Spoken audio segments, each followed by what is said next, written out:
Oh, g'day, hi, and how are you? What's going on here? Hang on, I've got the wrong one. That's it. Oh, the trick. There you go. Oh, that's a bit better. All of a sudden, Theo was in my workshop, and now he's in his own workshop, so that's much better. And there's my cereal. Look at that. I nearly got through it. We got to adjust cameras because we thought we had everything sorted out. And then I sat on my glasses this morning. Look at that. I'm not going to straighten because they'll break. And we couldn't tell because we had the countdown frame on, and if we go to the other frame, you people get to see us when we're not prepared. So good morning. G'day. How are you? Michael, I love that. Michael on YouTube said he was drinking and now he wants to sober up so he can learn something. Rule number 1, don't do woodwork when you P1SS. Good morning. Lewis Carter, how are you? Well, a lot's going on, but you said that before we were actually on.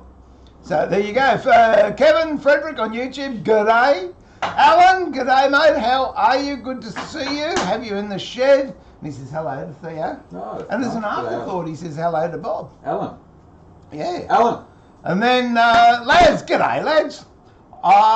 What's he say? I have a big mug of tea and toast with Vegemite on my side. Looking for another session of learning. Do with the cuppa. Yeah, we're doing that too. We're looking for that. I'm gonna finish this in a minute because I'm gonna throw you over to Theo. Hey, Theo! Yeah, mate. Oh no, I can't do that yet.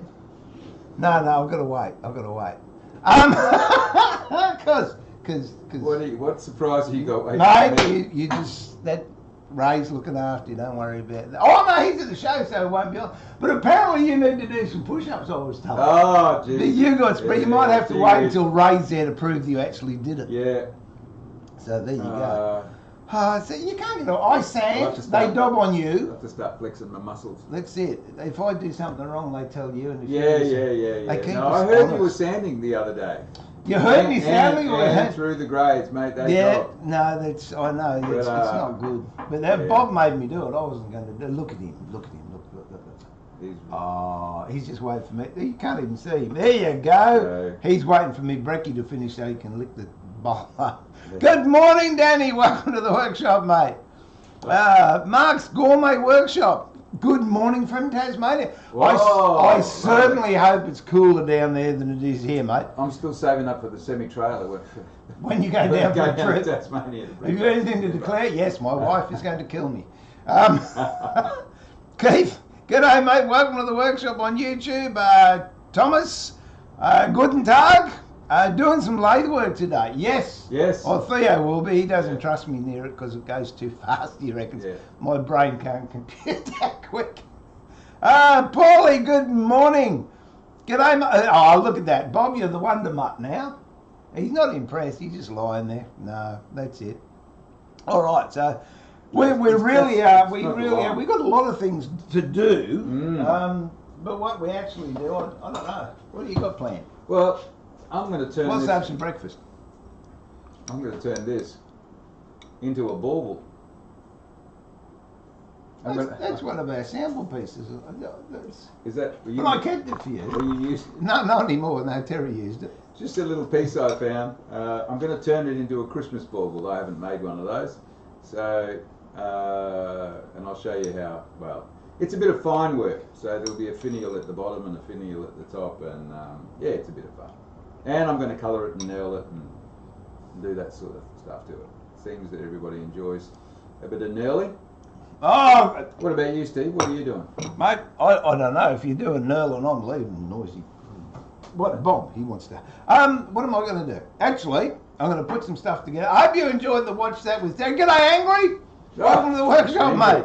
Angry architect, isn't it? Yeah, and Mark was watching your corner on the half lap joint. Oh, on the video on the half lap joint. Oh, there you go. And here we are live. So if you've got any questions, ask away, Mark, on YouTube. I will just add this as the last major stream we're going to be doing through YouTube and Mixer. We're going back to Twitch. So if you like what we do and you want to keep in contact and join in the streams, please go over to Twitch.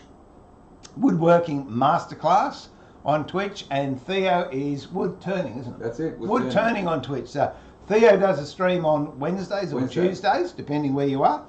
I do one on Mondays or Sundays, depending where you are. And we do a joint one together on Saturdays. And because we don't have a huge production team, wouldn't mind the budget for a huge production team. That'd be good, wouldn't it? At least we got Bob. Yeah, well, he's next to useless. But he's good. He's good. Oh, for goodness sake. Oh, you finish that off. Where is he? And I'll keep talking. He's down there scoffing the rest of me breakfast. He's just looking at me with sad eyes.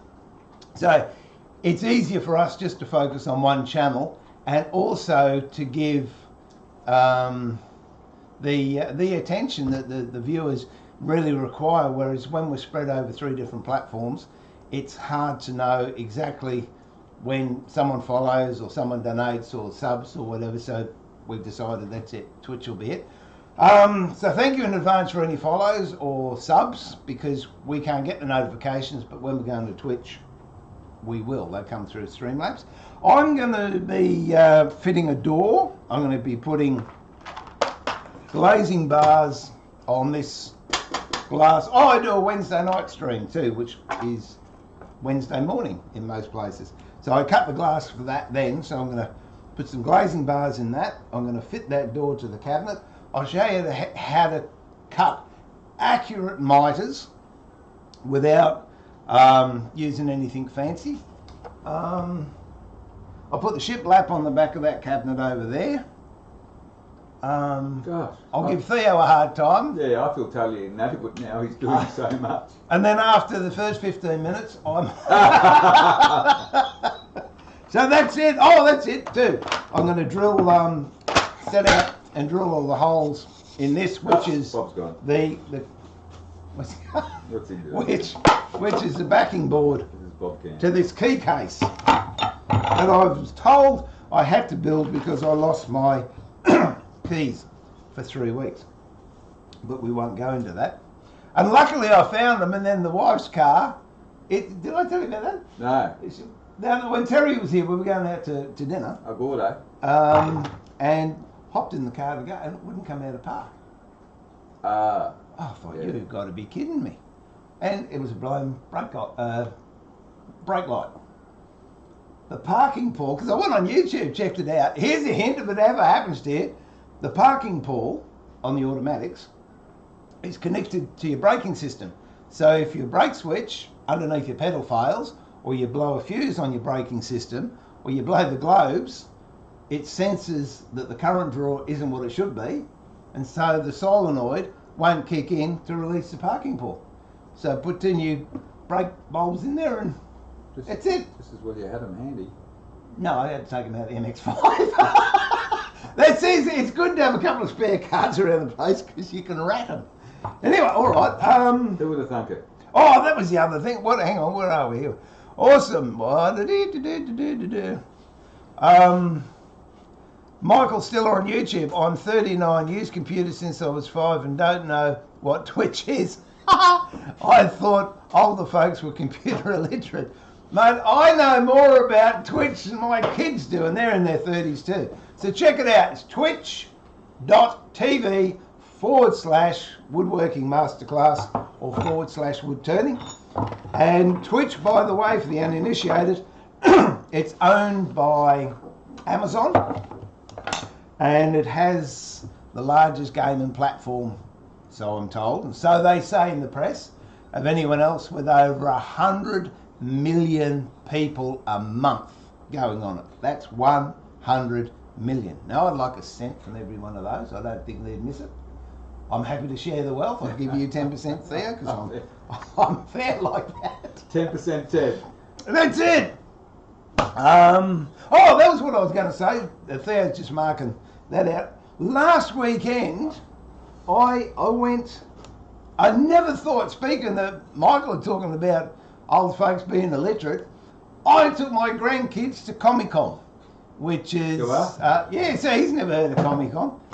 It blew my mind. It's like cosplay on steroids.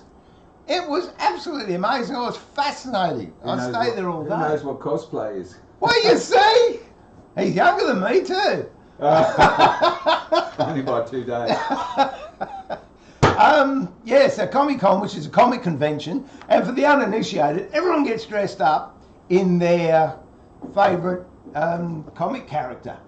And it was just some of the work that people put into the costumes was just extraordinary. And I think later on in the year they have another one called Supernova.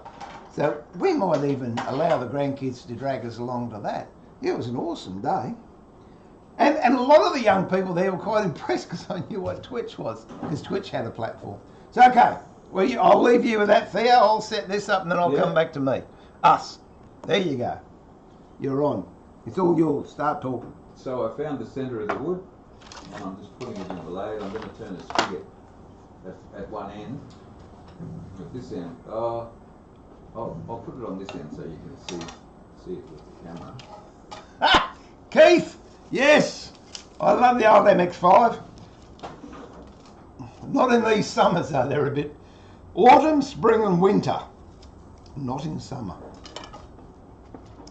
Lathe says, Theo, I was watching your... I've got to read these out to Theo because he can't see the screen because he's over in that side of the workshop. I'm illiterate. I was...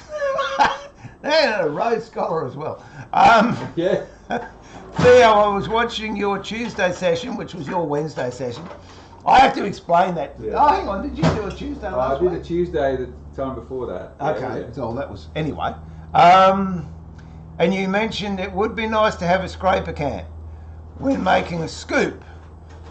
Have a look on eBay for cheap USB endoscope cameras. Oh, endoscope. They are very cheap, and if mounted near the end of the tool with everything like electrical tape, might work nicely for close-ups. Wow, that's a great idea. And then I check inside your nose. Then I could have gouge cam. Actually, I tried.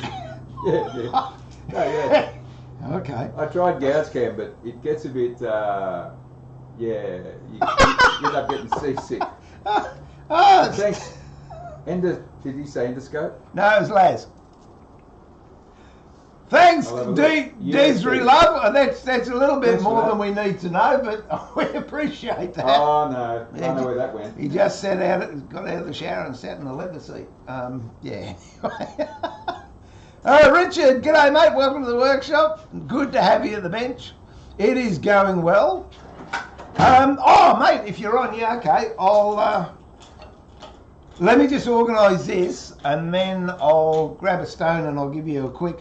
Richard on YouTube sent me an email during the week and wanted to know how to sharpen... let me go back there for a tick. How to sharpen moulding planes using the stone.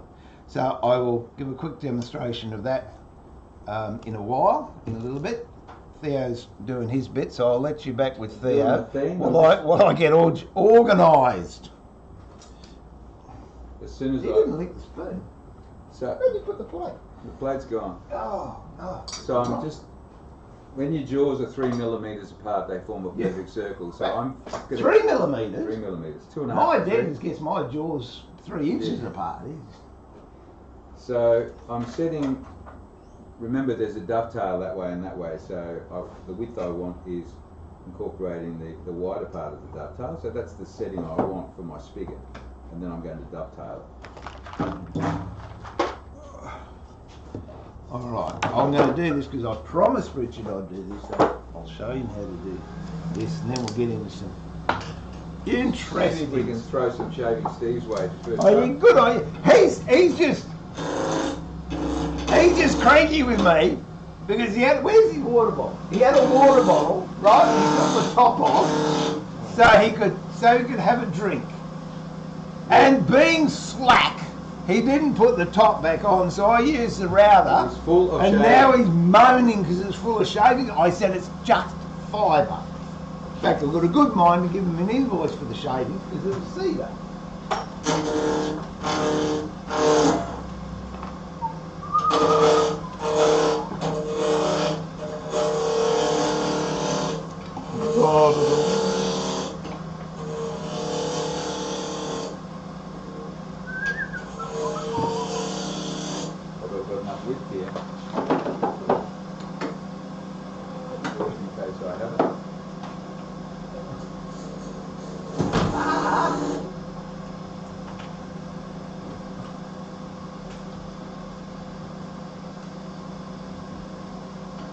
Are you good, Bob? Yeah. You just sit right where I want to be, mate. It's okay. I love you. All right. So now I tuck the tool into my forearm and make sure that I put my finger on the tool rest like that.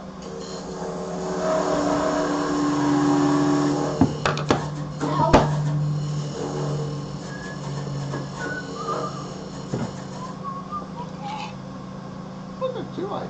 I don't have a number.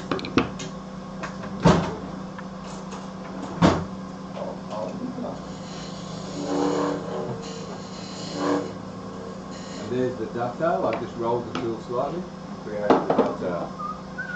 So I'm ready to hold that now. Wait till the lathe stops. Because you got to do push-ups otherwise. Do the tool rest. Oh well, at least it's a lesson that we remember.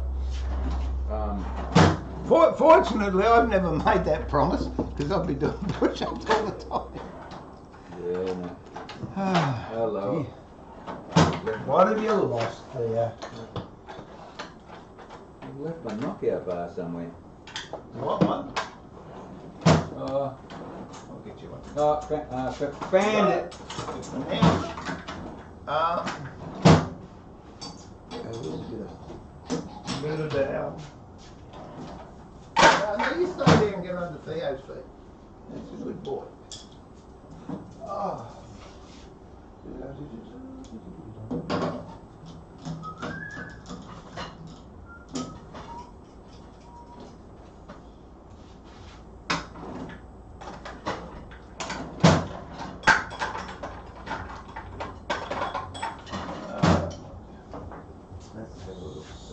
So now when I mount this, Poor old Bobby can't take a drink. All right. Oh. Okay. Hey, Westy, how you going, mate? Good to have you in. We will catch up on Discord. We will. I just got to get the timings right. Hey, perhaps you can answer a question, Wester, for me. Can we have a conference call, video conference call on Discord? I need to know. Oh, Paulie, I'm so pleased. Paulie just wrote he's fully dressed. I'm pleased about that. oh, Oh dear. too much information. Yeah, Michael wants to know on YouTube, is the blue tape on the calipers so your fingers don't have to rub against the steel? The blue tape? No. I have colour-coded calipers. So if you're making, that's a great question. If you're making a large project and you've got several calipers, then you line them up in the colours of the rainbow, red, orange, yellow, green, blue, and you know to work from left to right. It's the colours are easier to pick than the numbers. Sometimes it's the number of tapes. So you can just have the same colour tape, but have one on the first one, two stripes on the second one, 3 on the third. So it's just a matter of knowing which ones are which. So the blue matches the blue. Usually this is the one I set for my chuck, and I leave it alone. Well, there you go. I'm going to do that. I'm going to put red tape on that so I don't get it confused with this one. I'll put black tape on that one, and I'll put multicoloured on that, because that's a good idea. Yeah, I'll do that. Don't mock me, boy. Oh, look, I just lost me. See? Someone was watching. I dropped my rulers. Lads, he scored a number 3 on eBay during the week. Super chuffed. Will compliment my number 4. I've got a few months back. Missing on a number 6. Underestimate. 7s are cheaper than 6s, lads. Just out of interest, because they're a bit thinner on the ground than the 7s. I've got 4 or 5 7s kicking around here somewhere. I should put them on eBay. There you go. What else do I know? Nothing. Okay. Well, Theo's turning that down. I'll do this for Richard. What have I told you about loud noise?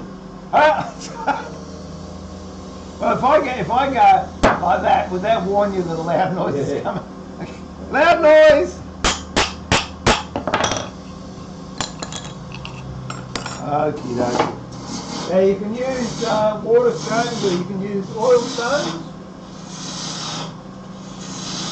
I'm using an oil stone here, but when I get up to the in-house workshop, I use water stones.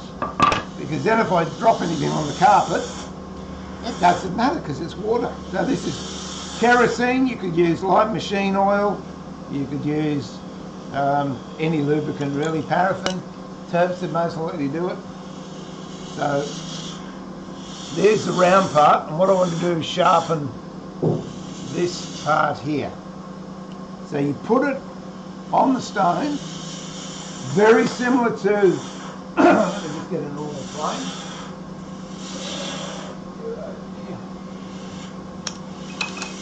You don't have a watering stone system and you're just using a stone. This is how I do a plain blade. You put it on the stone and then you just rock it until you feel that tip over point, and in fact when the oil's all sunk in, and if you push it, you'll see the stone just in front of the blade just start to change colour, and then I'll pick it up about another 3 degrees, and then I rock my body. So I'm rocking my body, I'm not moving my arms, my elbows are tucked into my side, and it's just rocking from the hips like that until you get a burr up, which I've got. And then you knock the burr off and repeat it. So these little chaps are the same.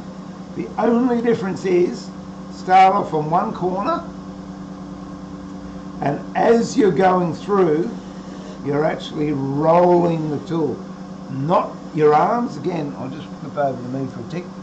My arms are locked in by my side.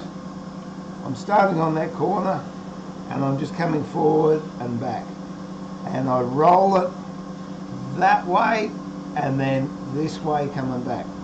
So you roll it forward and back, forward and back. And what I'll do, I'll put a bit of texture on there so you can see. So that falls out. You'll be back in, mate. It's hot out there. So I would put texture on it if I could find a texture. Here we go. Yeah, it's air conditioning in here. Yeah, it's not 22 degrees. It's lovely.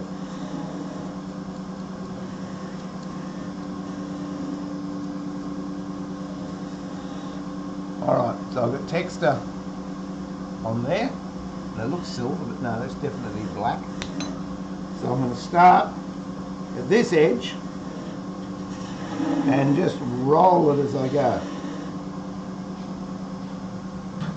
And then if you have a look at that point, you'll see right on the very edge is where the texture was, and that's where I'm sharpening. Again, do it until you feel the slight bevel coming. What are those things called? Burr, that's it. Burr. A slight burr over the edge, and then you flatten it like this. Again, I'm rocking my body. Just do this. I'm rocking my body. I'm not changing my angle before we go into a rendition of Queen. And then, same thing. Start here and over. You'll find you only have to do it a couple of times. If it's really, really bad, you might need a coarser stone to start with. And then that should be, I reckon,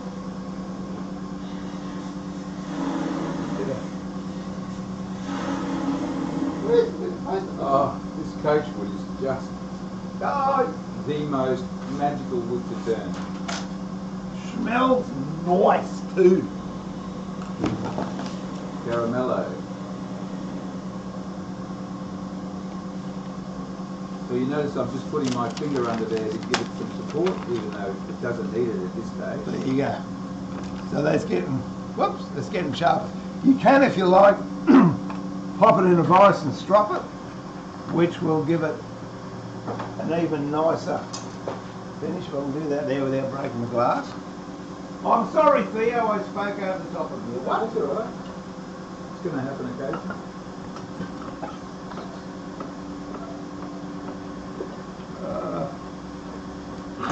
Okay, spin it around so you can see the strop.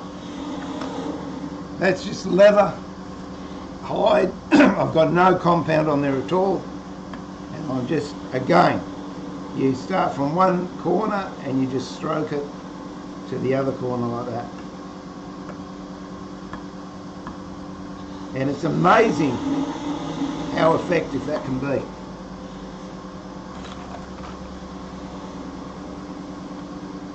can't quite get in there. Oh, it's starting to go.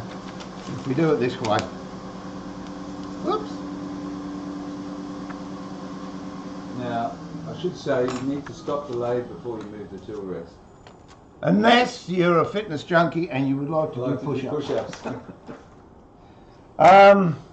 Is that making any sense so far, Richard? I'll show you how to do the hollows now. I've got shavings and dust in my JB, but that ain't going to stop me. Yeah. Hey, Steve! Welcome to the workshop, mate. Oh, Steve, what did you want to say something? I was going to try and zoom in my camera because I'm doing micro where, oh, it's not too bad. Yeah, no, we'll just leave it. I think, yeah. Steve, before I forget, I was going to ask Terry this. When he was out, for those who weren't on the Monday stream, Terry Gordon, plane maker extraordinaire, graciously accepted an offer to come up here for a couple of days. One day we streamed and the next day Terry and I just had fun. If you check out Woodworking Masterclass Facebook page, you'll see some of the things that we did. It was great. So, Paulie, yeah, you've got to ask Terry when he was on, but what's the importance of having a small clearance in the throat of a block plane or shooting plane? How much clearance are we taking? A mil or half a mil? With Terry's, yeah, they're beautiful small clearances. The good thing about that is it prevents a lot of tear out and digging because the mouth's so small, you're only allowing that small gap between the blade and the mouth and you can get much more finer work. However, I will ask Terry, I can't ring him now because he's running down there, but I'll ask him and I'll get back with Terry's answer, Paulie, I promise. Good evening, S11. How you going? Clement, g'day, mate. Clement says hi. Oh, yeah, hi, Clement. Greetings and salutations. That's it. Oh, okay. Now, I've just shown Richard how to sharpen a round. Now we'll do a hollow. Now, with the hollows, you can use, oh, this is a store-bought one. I don't know what brand it is. I've had it for over 30 years. But it's actually a diamond steel that you can quite nicely just get it in shot. There we go. Just hold the edge of your blade on there, and I'm trying to remember what you meant to do. Yeah, hold the blade and move the steel, and that will brighten up the edge. I don't know if you can see what I've done there, but that edge was pretty polished, and where I've run that diamond stone right up the tip, you can see it's not as polished as the rest of it. So that means that's what I've been cutting away. Same thing with the back. You do that until you get a burr. Then come over to your stone and just lube. Just flatten that burr off. And then can go back to the stone. Now, if you don't have a diamond tool, what you can use is a bit of dowel. If you can find a dowel with roughly the same radius as your round, it's going to be a lot easier. I've grabbed a couple of bits here. This one's actually pretty good. I reckon that's, if you look at that, that is pretty close to this radius, whereas that one's a bit smaller. And then grab a bit of, oh, I don't know, depending how bad it is, 400 or 240 if it's really bad, 600 if it's not too bad, wet and dry. Sandpaper. Carborundum. Carborundum. And again, you can use that to put an edge on the blade and flatten it off, and that will give you quite a nice finish. Now what Terry does, if you've got blades that are in good condition, and he meant to take this back with him, I'm sure, but he forgot. Soon if you buy a new set, say you buy a set of H&T Gordons, round and hollows. There you go, that's the hollow, that's the round. Get a piece of, this is Burmese teak, but any sort of stable timber, put a saw cut up the middle. I think these will be about half inches for it. And then run your plane up and down here a few times until you get that profile. And same with the hollow. So basically you've got both those planes and there's their profile. So when it comes to redressing the sole or sharpening the blade, then you just put a nice long strip of appropriately graded paper in there, and then you can get your blade out and just rub your blade up and down on that profile, which will give you a nice edge as well. So I hope that helps. Richard, I hope you're still there. I'll finish this stuff off. What have we got there?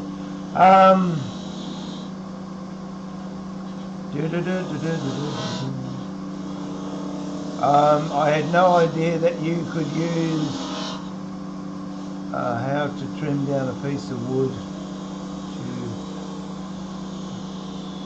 You could use a, don't know what a how is, Michael. I have no idea you could use something. Oh, is it a hollow, was it?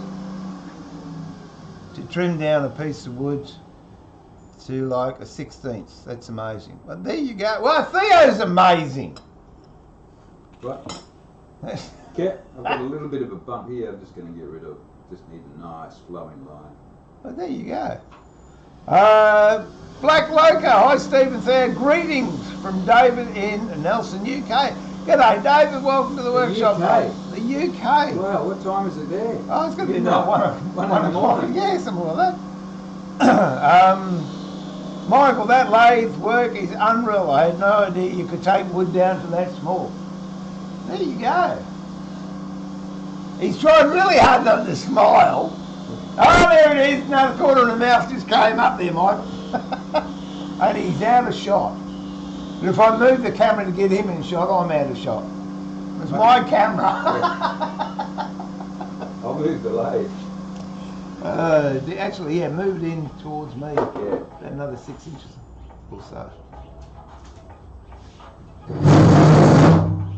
Someone's ringing me up. Who's ringing me up? I don't know. It could be me. There you go. Hello, this is Steve. Excuse me for a minute, people. Yeah, I'll talk to the people. Oh, there you go. And guess what? You're live. Everyone around the world's listening to your conversation. Live and hands-free. Yeah, no, I'm live streaming at the moment.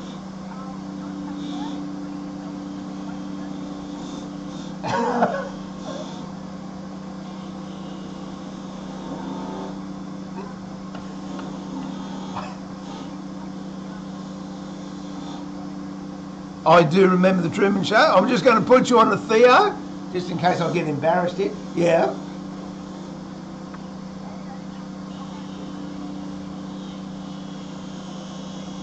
This is my most favouriteest patron. No, I better not say that. She's the nicest person in the whole of Tasmania that sponsors me.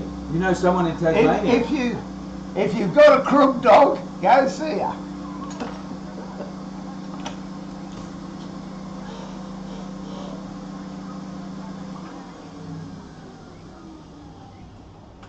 Hang on, I'm just going outside away from the microphone.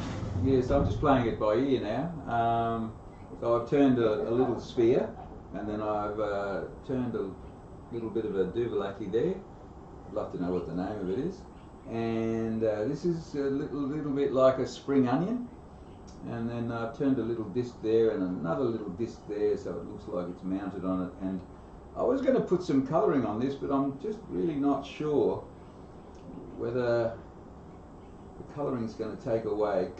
Usually I would do this with jacaranda, but jacaranda takes the colour really well. I think the colours will end up really dull, and this is such a beautiful piece of coachwood that I think it'll just polish up. I think it'll just polish up nicely. Now, I'm not after a sphere here. I'm going more the elongated this way and then flatter at the top. A bit more like a sea urchin. That's the inspiration for this. So what I might do is do some knurling on the work without colouring it, and I think that will be that will work out really well. Now I'm working really close to the chuck. For those of you who are wondering again about the tape, this is electrical tape, and I put that there to protect my knuckles when I get a bit close to it. Let me just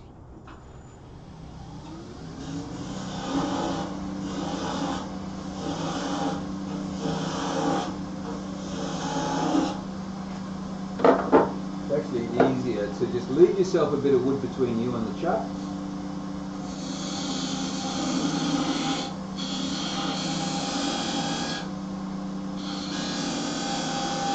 Don't take off too much. You need to, it's not as if that this tailstock here is not really, it's only just touching. Now, while Steve's away, I might be able to get some sanding done. Oh, hello, my early warning system's kicked in. Time for some new tape. Oh, shouldn't have pulled it away.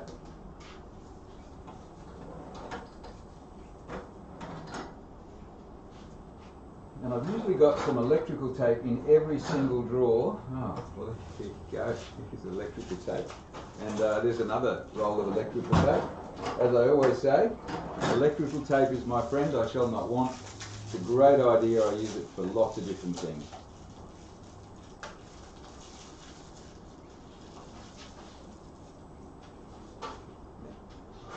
As we know, when you're going out west and your car breaks down, coat hanger and a bit of electrical tape, you can fix anything.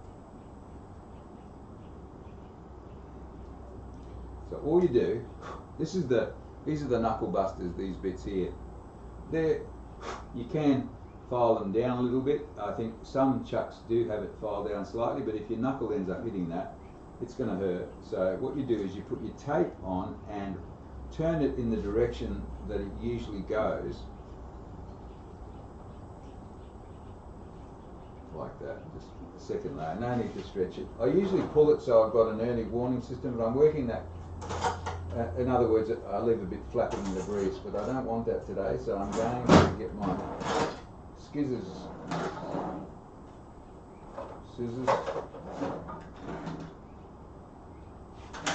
So I'm going to get my skew. You see, I do use a skew.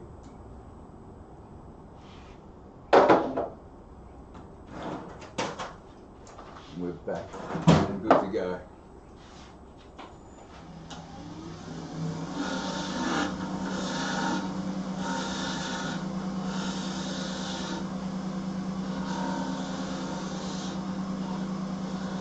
So the whole idea is to just cut with that little corner of the tool. That's between 10 and 11 o'clock as you're looking at it. Just between there and there. That's the only part I use for this sort of cut.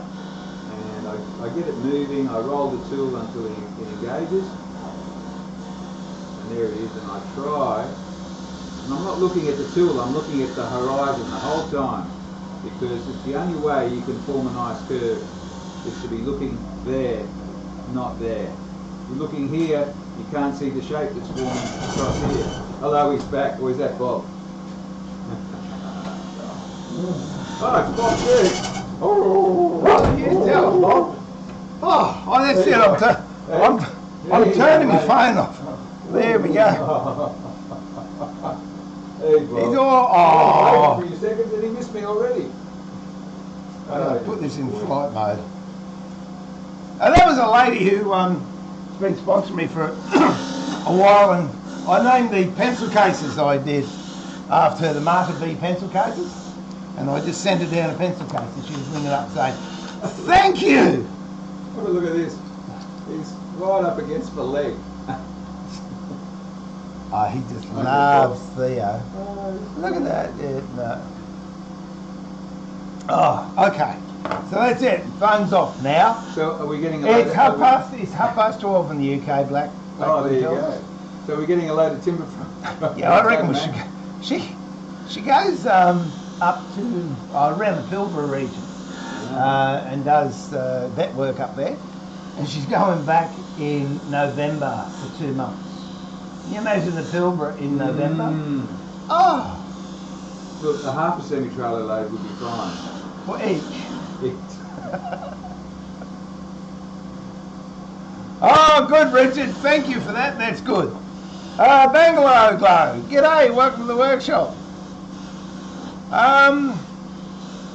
Yeah, I don't know, Michael. Michael says red electrical tape would be better to hide the blood. Yeah, but you don't get any sympathy if people don't know you're bleeding for your cause. All right. I'm trying to think what I'm supposed to be doing here. I'm totally confused. I'm going to Clement, thanks for the bobs. I love that, Emo. And thanks for all those people that have subbed recently too. I really appreciate that. I want to do something special. So is it possible, can someone let me know, is it possible to have a conference call on Discord? Please, if someone could let me know that. If Tony was online, he'd Google it. So I've tried that. It doesn't. Yeah, you can't Google it's it. all secret squirrel stuff. You've got to know what you... This is see-through sandpaper, so it doesn't count. Paulie wants to know, Theo. Yeah. Theo, on one of your previous videos you mentioned when you turn something on a lathe it's never perfectly round. Is that because of the difference from long and short grain? Exactly, yeah, I was talking... Yes. Yes. Particularly with bolts, because in these you will go around because you're turning between centres, and the growth rings are this way. When the growth the length, the tree's growing this way. But when the tree's growing that way, you've got end grain, and then you've got side grain, end grain, side grain. So it will always go oval, unless you want to wait a couple of years, take a couple of more taps, wait a couple of years. And then you'll get a change in the humidity and it'll go oval again. Yeah. Richard, you're still the boss, thanks. Good, mate, let me know how it goes.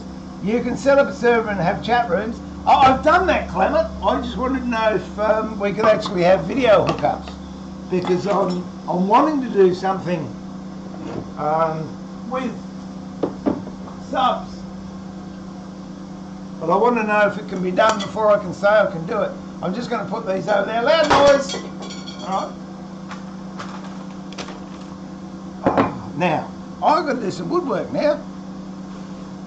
They'll think I'm just your PA. I'm your translator. Yeah, Theo's great, that other dork in the apron. He doesn't do much, does he? Just talks a lot. That's it. Even more than Theo. No. Everyone's seen your picture of you going out on that wood trip. Oh yeah, You give me a hard time, I'll play it again. I got hammered. 500 plus kilometres. Theo reckons I was selective too. That was a good trip, wasn't it, mate? It was fantastic. It was a good trip. It was. Would have loved to have taken that. We had that generator, so we'll have to put the word on filled. next time. We will. Yeah, because he sells generators, primary. Bill Marcellus, if you're watching, we need a generator. Or Renee, we need a generator. We can go and out. can you give us the fuel to run it as well? But imagine that, cutting the tree down, roughing out your bowls before you... Yeah, that's right. That's what we wanted to do that trip. We did have someone, Damien, no names. He was coming. Who was coming, and he bought a generator. He was going to bring a generator, and Theo had this great idea that we'd chop a tree down, and in the middle of nowhere, I mean literally nowhere, we'd start this generator up, turn our bowls, and whittle out some spoons and make our eating utensils. I don't know, that would be so cool. You'd have to wear a raincoat though, turning with green timber. Oh, out there you wouldn't. I reckon you'd need Kevlar. That stuff is so hard. Oh yeah. Okie dokie. What we'll do first of all is I'm going to fit this glass. Or should I do the hinges first? Perhaps I should do hinges. Oh no, I'll fit the glass and then I'll do the hinges. Yeah, okay. I've just made a decision.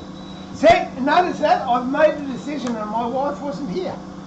Impossible. I don't know if it was the right decision, but I did make one. She'll tell you that. Yeah. She's gone. She's gone to the swimming pool with the grandkids.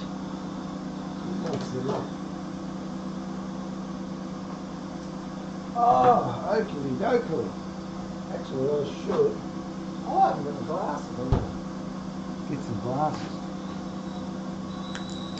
Okay, so there's a couple of ways you can fit this glass. You can, let me go outside and just grab some. I'll give you a Theo for a sec. I'm just going to go and grab a couple of things.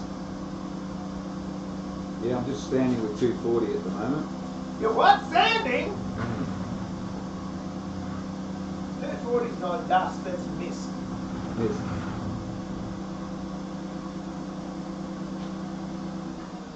The thing is with these sorts of projects, because it's fine work, you really need to spend some time. I don't know what it is, discoloration of the wood or it just doesn't look as smooth as the rest of it.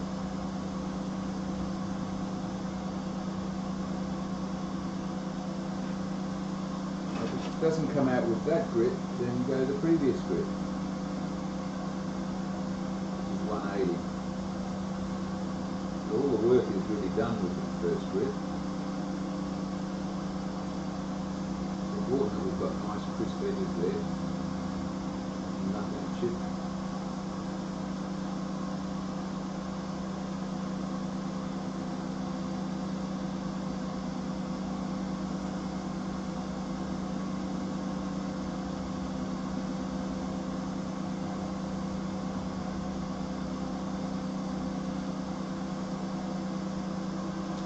Coachwood is one of those woods. Oh, I'll just show you this idea that I came up with for my sandpaper. I mentioned that. I've got this Abranet now, which is from Merca. It's a Merca brand of Abranet, and all you do is, I've got a strip of Velcro, pretty easy. You just pick it up and just grab the next grit, grab the next grit, grab it all the way to 1,000 grit, and it's so easy. You don't have to even look at what grit the paper is. Half the time, and these get pretty dirty, you can't tell what grit it is, so it just means that while I'm demonstrating, I don't spending all day looking at the sandpaper, trying to pick which bit of sandpaper I've got.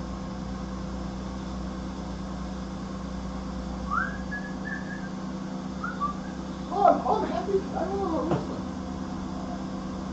We're happy little Vegemites. Happy as can be. The other I like aeroplane jelly. Just refined hybrid, really. So who's your favourite cartoon character or comic? If you had to go to one of those things and get dressed up, one of those events, what was your favourite? I'd go as Steve I said to Sue, we could get away with being those grumpy old men out of Sesame Street. Or I could be anyway. Yeah. Oh, there's one girl there. Oh, she made this dress. I don't know. which character she was, because I'm not up on them. And it was absolutely gorgeous. It took her 6 hours. 6 hours, 7 days a week for 3 months. And she said, I'm only going to wear it this once. Oh, would have been thousands of dollars worth of fabric in it. Crikey. It was just incredible. Okay. You can have group chats. I'll email you the link. Thanks, Alan. I appreciate that. S11, is this usually the time you start the live show? I am in Bangor, California, and it's around 4:45 p.m. here. Yes, on Mondays, Wednesdays, and Saturdays, which would be Sundays, Tuesdays and Fridays for you. I also do one on a Wednesday night, which is Tuesday morning, which is not so much woodwork, it's just a Q&A get together. I do woodwork, but a lot of people ask me questions, and I try and help people out with whatever.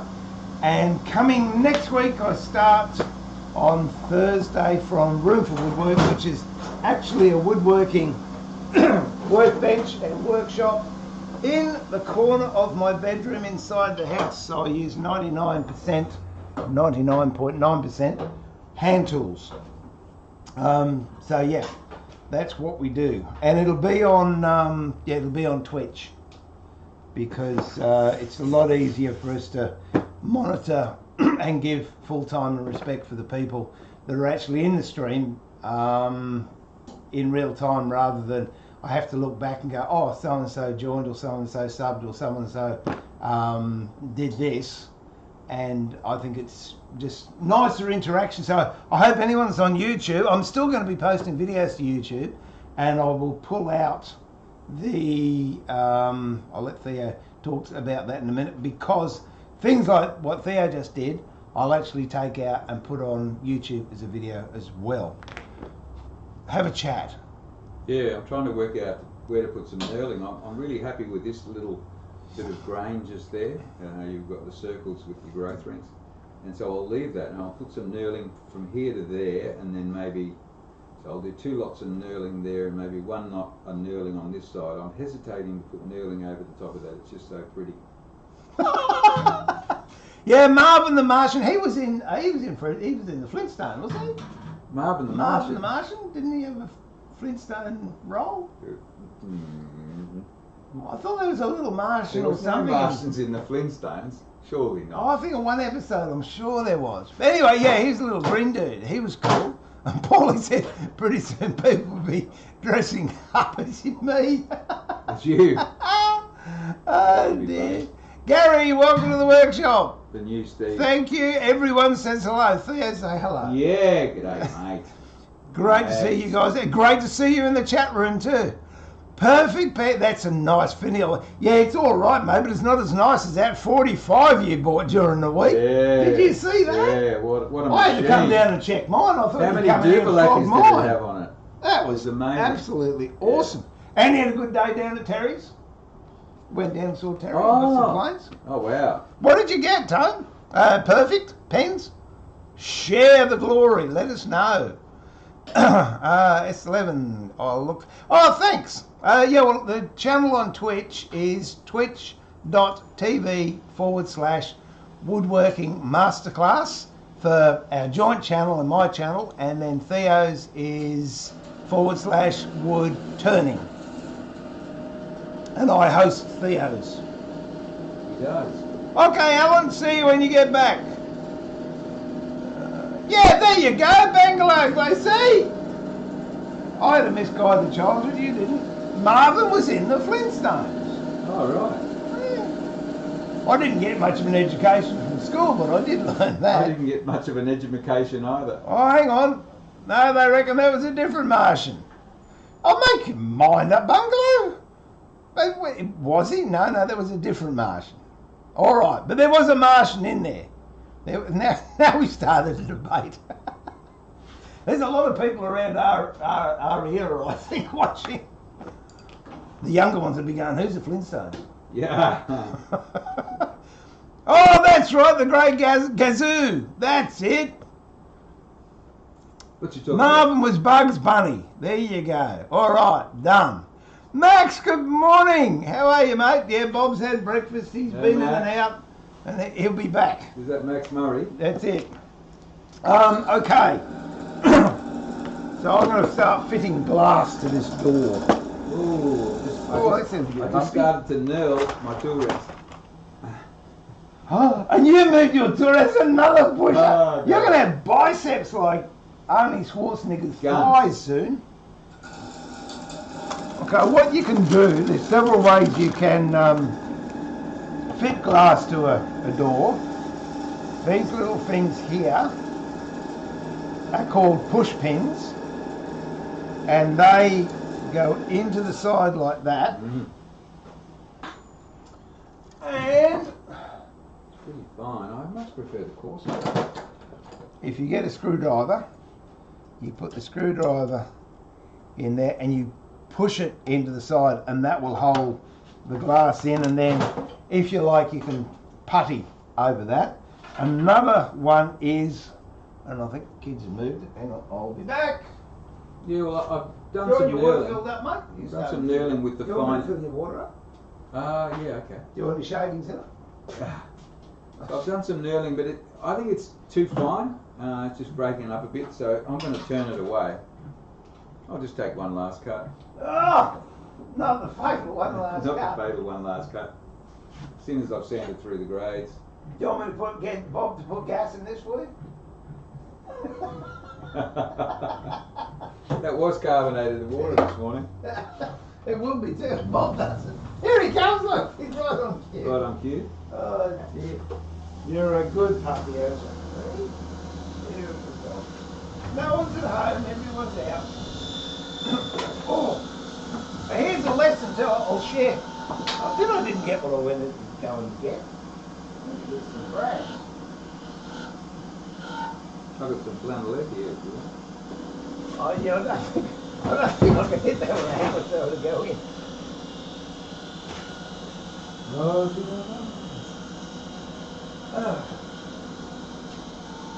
All right. Here's a little trick. See this glue here. I will give him a plug. It's good stuff. I had this. This is a 1 litre bottle, and it has been sitting just behind my bench on the floor for must be 6 months, and I vaguely remember buying it. This ran out the other day, which is this stuff, and I thought, doesn't matter, I've got a litre of it. So I grabbed the litre. Oh, now I can't open it. Yes, I can. Here we go. So I open my new litre of glue, and I went to pour it into the bottle, and Is that your cereal bowl? I'd filled it full of water 6 months ago so I could clean the bottle out and use it again. And I thought it was glue, and it was a litre of water I've kept for 6 months. Was I ticked off or what? Oh dear, oh dear. So if anyone else has had that experience, if you're over 60, it's okay. If you're under 60, there could be something you might want to look into. Oh dear. Geez, I felt like a goose. Would have been great if I'd done that live. Oh. Anyway, what are we up to? Well, you were going to do some woodwork, I think. Oh yeah, I think I am. I'm going to do that. People just keep on wanting to tell you how good a wood turner you are. Oh, look at this, Paulie. Theo, I once said, I'll say it again, chatoyance, baby, it's all about the chatoyance. We had to get the thesaurus out on that one, but Theo won. Poor Steve. Yeah, I know. I can't win. I'm married, I should be used to it. Oh dear. Oh, mate, Listen, perfect pens. Oh, we've got to go around to his workshop. Oh, really? He bought an ebony mortise gauge, that's a Colin Clinton one, which is very similar to that, I would imagine. Only maybe not as knocked around as mine. A Gidgee smoother and an A55 drying plane. They're the 55 styles. Oh, that's absolutely, you'll love it. You will love it. And a tail vise with a few bench dogs. Can't wait to start using. Mate, you're set up. I want to see production runs happening soon. I think he's getting ready to live stream. I think, yeah, we might have to get you over here. See how I can pick you up on the way through. Yeah. And bring your toys over and I'll swap you. That sounds fair. Where's the kaboom? That was supposed to be the earth-shattering kaboom. But this is Theo. Theo doesn't make kabooms.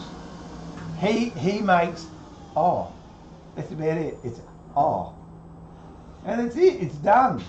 Are you going to hollow out the other side now? No.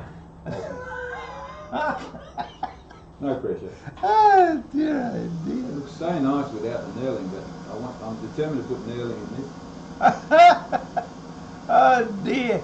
Gary, yeah, no, it is. I don't know what he's making to do that. What is it? It's a Christmas ornament. Oh, it's a Christmas ornament. Yeah, Christmas in July. I wouldn't mind 4 of those for the top of my bed head when I make them. Yeah, that's the job. Carrie Blue, good morning. Welcome to the workshop.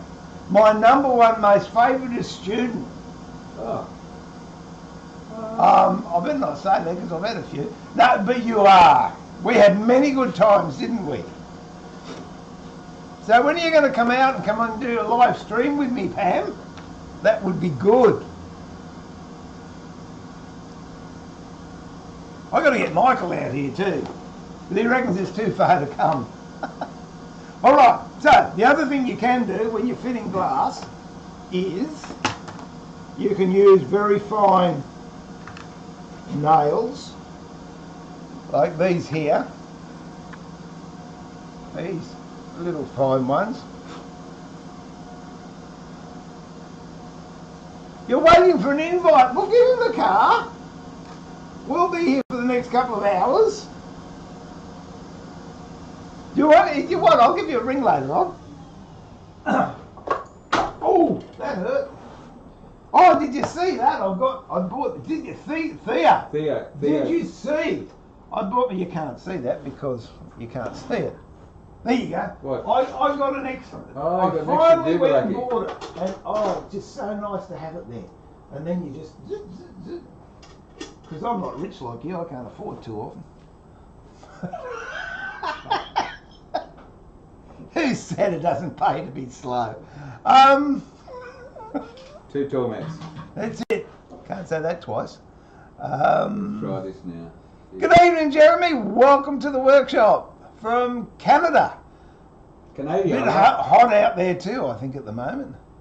Yeah. Yep, okay. No, I'll give you a chat maybe this afternoon, Kerry Blue. Okay, with this thing here, what you can do, see, it's a good idea. Which one have you got, Kerry? Is it a blue one or the green one? I can't remember. It's been a while since I've been in your workshop. So with these little brads, you put them on the side and then you hammer them in all the way like that.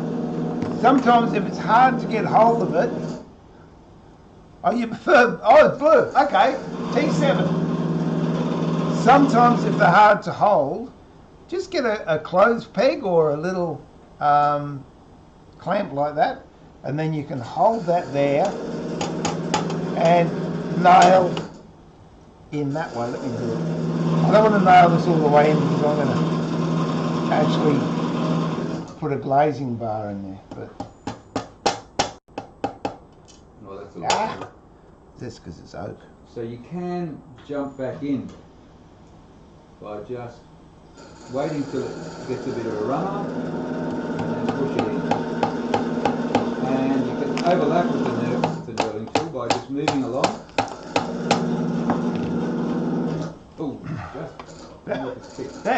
Was that nearly a kaboom? This is nearly That's with the knurling tool. Okay, so the nail then goes in there and then you just push it home. The thing I don't like about that is, and I have done it before, you're happily hammering away and then all of a sudden you might hit the glass with the corner of the hammer. Are you knurling it? Is that what that noise is? Yeah, it's not like chattering. Oh yeah, no, it's come up good, There's isn't a it? little bit of a basket weave. So what's happened is I've gone a bit over this way and a bit over that way, but I can tidy that up now. Sorry, Bob. You didn't cut his tail off. So what I'm going to do with this though is I'm actually going to put glazing bars in behind it. So that's two ways you can do it. And glazing bars you can either get square stock and just put it in like that. If you can, cut a miter. If not, just butt join it all the way around, and then you nail this portion here diagonally into the stiles and rail of the door. But I think it looks a lot classier if you have quad. Now this quad you just make yourself, and it goes in like that and looks really, really classy. All you do to make the quad is, I don't know if my camera will go over there. No, it won't, but I can take it over to the bandsaw. What I've got is, I don't even know what it is. It's most likely 1/4 inch round over bit on, I haven't used them for so long I forgot what they're called, routers. Or if you've got a hollow plane, you could do exactly the same with a hollow. Then go over to the bandsaw, which we'll go over to now, and we'll cut these two corners off of here, and then I'll show you how to cut really accurate miters without any fancy stuff or fancy tools, and then how to put these in here without using nails, and they're easy to take out if the glass breaks at some stage. So bear with me. Which is that camera? I'm going to take that camera over to the bandsaw and we'll see how we go. Poor old boy, he's rejected today. Not a happy puppy. Why isn't that working? Because we didn't plug it in. There we go. I nearly thought about unplugging it before you put the lathe in, and I realised that you probably need it. Well, you're not leaving me many tools to work with, are you? All right. Now I'm looking really much. There's still a line in the middle of that. What? Oh, that's going now. There we go.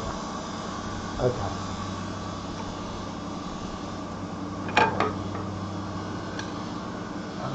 Okay, I'm going to give you that. And I'll be in the corner and you can watch there. Let's stop and have a look. Yeah, that's me in the corner. Are you going to have a chat? Because I'm just going to turn the... No, you go. Okay, I'll do it.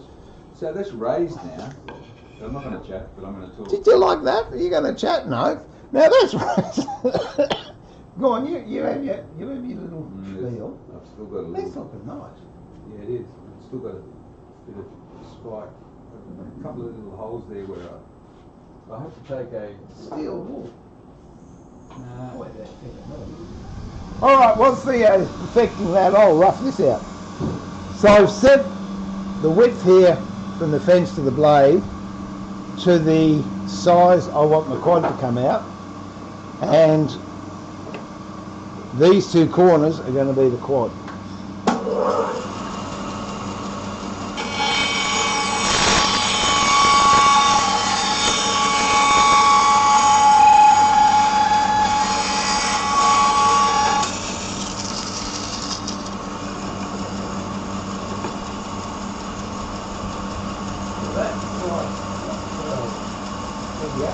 That's the slice there.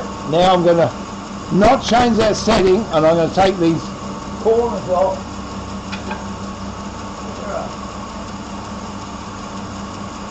I'm going to take these corners off here.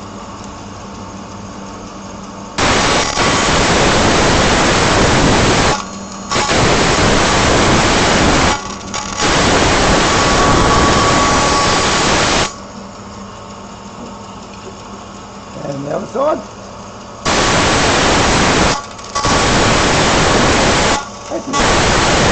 That's working your chapper tool.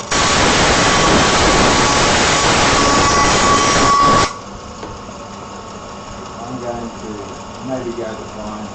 Another go at that fine shadow as well. Wherever I go.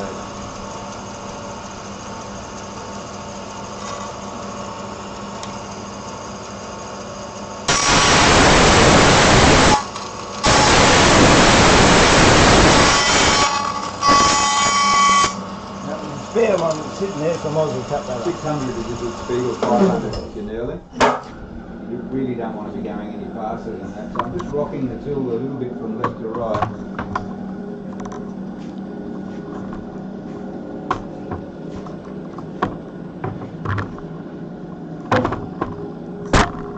It does cut it, but really what it does is brushes the fibres.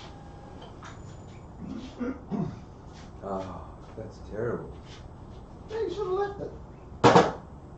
You should have put some of that spray, that stuff that fixes your glasses. Devastated. Just when you thought, yeah, that It was safe to go back in the water. Yeah, no, it's not good. All right. So,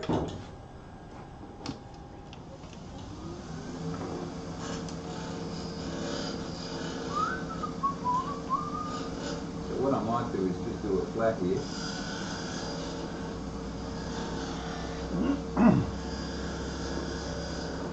Alright. What was it that said you never tell anybody what you're making? Oh!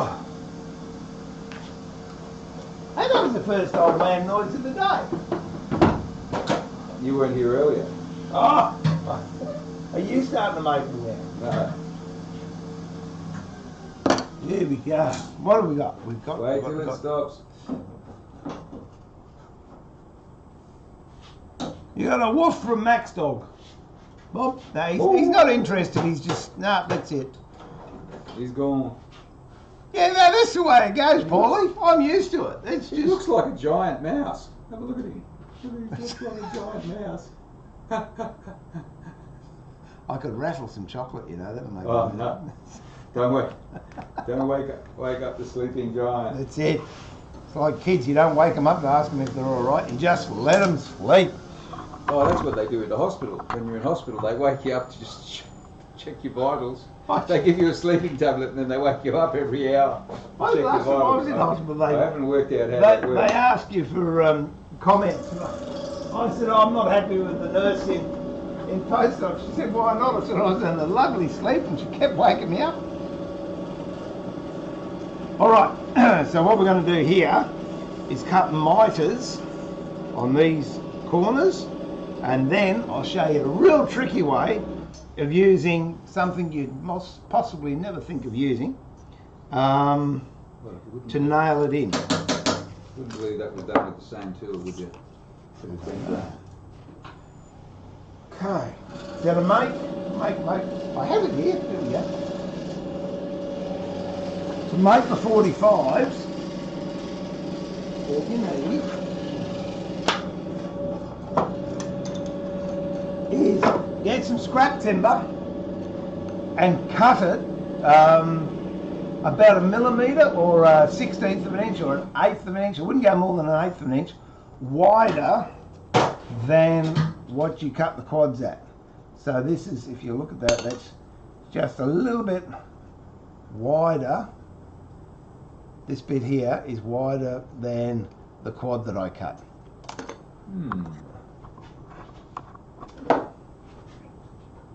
Okay. Now, you can just nail it into place. I'm going to use a staple gun. I'm going to warm there. I'm going to use a staple gun. Okay. It's going to go chomp, chomp. There you go. As long as it... So just have that, doesn't matter which way you have it. Put Oh, we'll put one in first. There you go. Oh look, we'll have it running straight as possible. There you go. That is All right. Didn't frighten you. That's all right. So I've stapled that piece on. Now put your quad between that. Butt up the other bit to it. Like that. Not so tight, so this can still slide in and out like that. And staple that into place.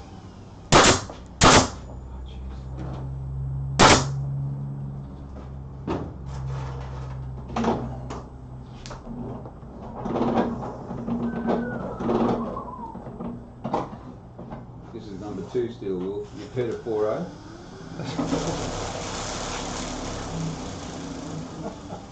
Oh, okay, let's go in Fails Twitch 2017. Even Bob's got up and moved. He's come around to my side. What do you reckon, Bob? Too dangerous here, isn't it? Oh, he said, I'm not staying there. Yeah. Yeah. He doesn't like that. Look at him. Oh, look, he's not happy. What's wrong? Right. He's not happy with Theo. Come on, you love it. Oh dear. He doesn't like loud noises. It was alright, it was stainless steel, so I wouldn't have been giving him an infected cut. I wouldn't have been infected. You're going to make that French rolling food. Have a look at it. It's got it in his mouth. I wonder if I can get it. Bob. No, that's got to crack it. Bob's got to have therapy now. He's picked up a lump, but what is That's that? my blank. 3.5 by 3.5 Oh, inch. And he's just, he's in shock, the poor bloke. That steel wool's end up wrecking my my finial. Oh dear, oh So dear. now I've got to do some finessing. So now, Clement, that's called a wood turner's maker's mark. Brown trouser job. Anyway, getting back to this.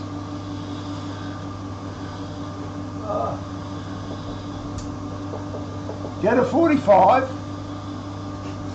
and then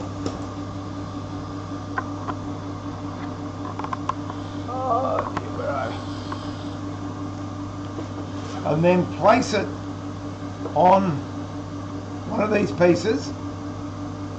There we go. No harm done. Much. You just put me dog into therapy. I'm just wondering. And then mark that with a knife.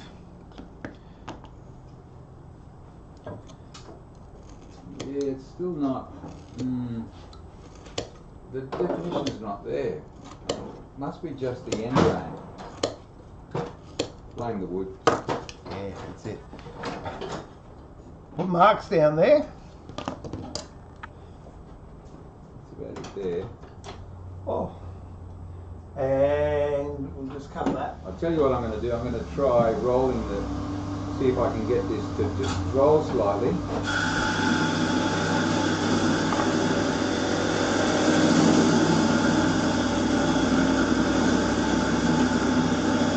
Make a total meal of it. So I've just rotated. Wow, I like that. Something good came out of it, didn't it? Only because I got no choice but to like it. I've just, I'm going to use 1,000 grit. That will do. so I've just relieved an area there on that miter with a knife, and that's going to give me a nice edge for the saw to sit up against. Then I'm just going to cut along there. Gee, I can't see a flipping thing with that. Sorry for the flare, I just can't see the edge.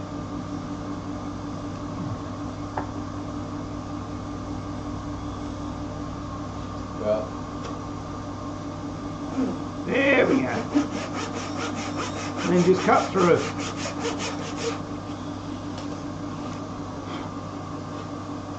So now you've got 2 bits of scrap on a piece of plywood with a miter.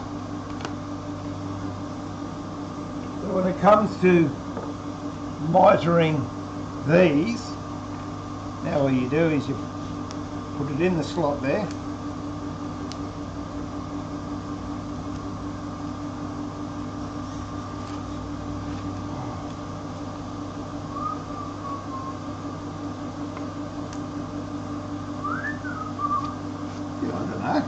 We're not having a good day today, that one's too tight. I'm going to put some Triple E on it. There we go. Or should I? Should put Triple E over knurling. What will happen now is, it's going to go straight to the finish. And then I use a large, Triple E on the finish. a larger chisel, and I use... That's what I'm talking about. It's a good product. Use these two ends here. I'll see if I can do it around this way. Most likely you can't because I'm left-handed, but I'll try. So that pokes through, and like then I just a whole lot now. cut down with a nice sharp chisel, That'll be interesting to see whether it and that'll give you a nice 45 degree. So we'll pop that one into there. And you've got to take a, so I'm not happy with that one, I'll do that one again. And I'll do it so I can see it. So you'll just have to trust me on this. So make sure there are no threads on your cloth, because you wouldn't want them to get accidentally caught up in the turning and then pull your cloth around. No, I saw that once when someone did that with steel wool. It was So turning nice and slow.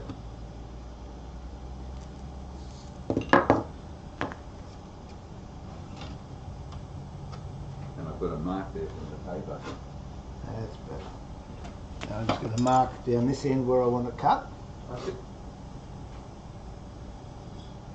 Cut it a little bit fatter if you want, because you can always move it back, but it's very hard to glue a piece on the end once you've cut it.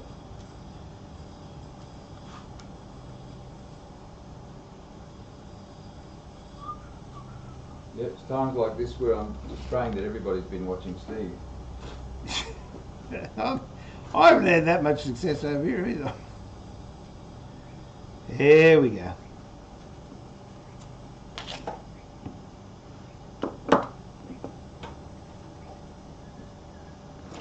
Just roll it and use these angles here to give you a nice crisp cut like that. Like that. And I just messed that one up, so I hope they're watching Theo.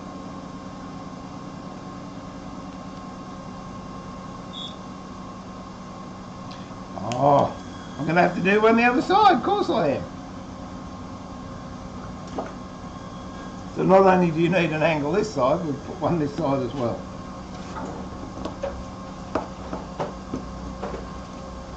There we go. Where'd that knife go?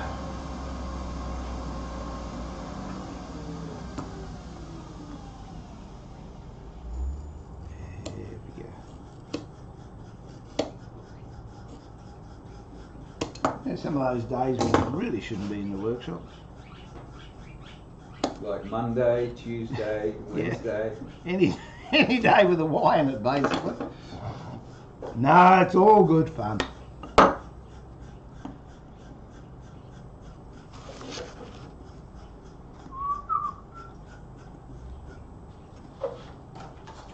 It's gone a lot darker where the end grain is exposed.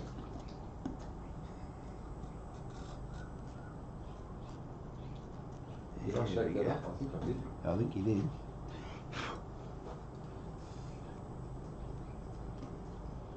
There we go. Aussie oil. It's a UV product. It's got oil. So I'd use Liberal. You use Liberon? Yeah, Liberon's good stuff. Okay, now I'll just cut this one. You can tell I've been out of practice doing this. I generally use the framers guillotine for most of these things. Okay, so that's what we end up with. That's going to work. So that one goes through that way. Then we slide this one up. And we dock this one off on this side. Do you reckon Coachwood would shatter? Shatter? Shatter. Nah. No? I don't think so. No, I don't think so either. Oh, I mean, anything will, but I don't think you'll get as dynamic. No, it won't be crisp. There you go. So that fits in there nicely. We'll do the same to the other side. BB, welcome back to the workshop, mate. There you go. BB watches you too, doesn't he? BB Virginia Beach. Oh, yes. Ah, Skinny Survivor. Hello, guys. Just tuned in. What's on the right? Looks like a spike that goes into a headrest for a bed.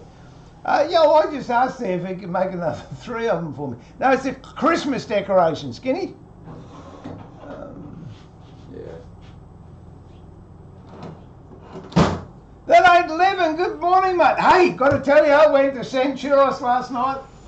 Had a lovely coffee with my missus and thoroughly enjoyed it, so thank you so much for that. It was a good night out. Long story attached to it, but it was a good night. Yeah, BB, do you have anything in mind for that finial, or you just want to come and use my wood? I'm just playing. He's just playing. He's leaving me to do all the work. Okay.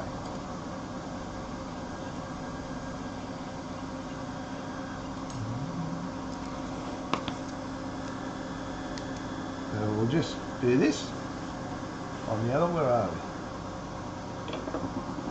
I didn't think the colour would taste so well And it, to the Coachwood. yeah, but it does. The colours aren't bright; they're dulled a bit, but at least it'll bring up the pattern now. And when I'm cutting this, it's a shearing action, Steve, this looks like a bauble. guillotine. This looks like a bauble that was made 3 centuries ago. There you go.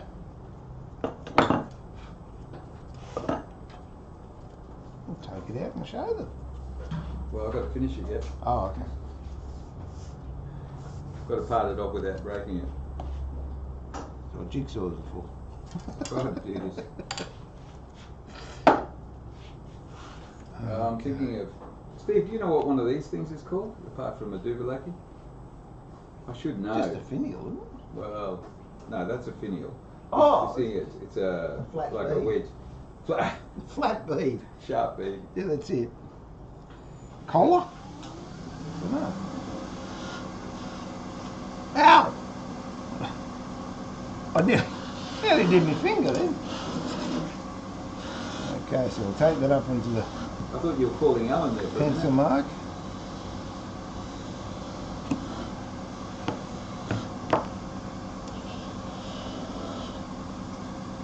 As I said, I like doing these a little bit longer than they need to be, and then I can move back on them to get them precise.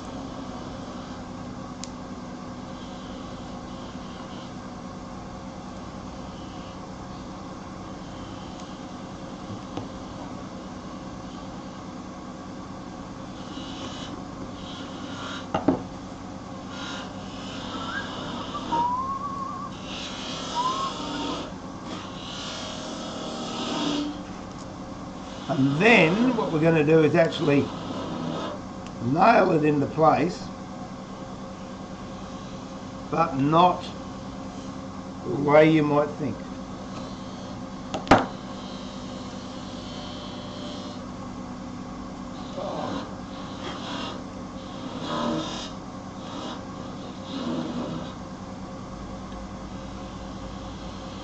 Probably can't see that. I'm going to bring the camera around the other side. It might help.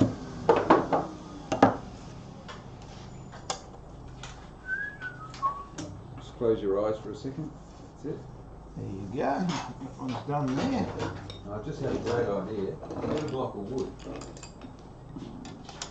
I'm going to do what I call an Eileen. And I'm just going to lean the camera into towards the lathe. Just a little bit more. Look at that, Steve. Well, you could have just dropped down one of the legs. Can't see it. I could have just dropped down one of the legs. I still can't see it. Oh, there it is. Yeah. There we go. That's it. Now I've just got to do these two, top and bottom, and then we'll nail them in. What's Theo's Twitch name? Yeah, Woodturning. So it's twitch.tv/Woodturning. Thanks for that, BB. I appreciate that. Saj, good evening from Indiana. Welcome to the workshop, mate. Welcome to the bench and the mayhem that is Saturday morning with Theo and I. That have absolutely no idea what we're going to do, but things just happen.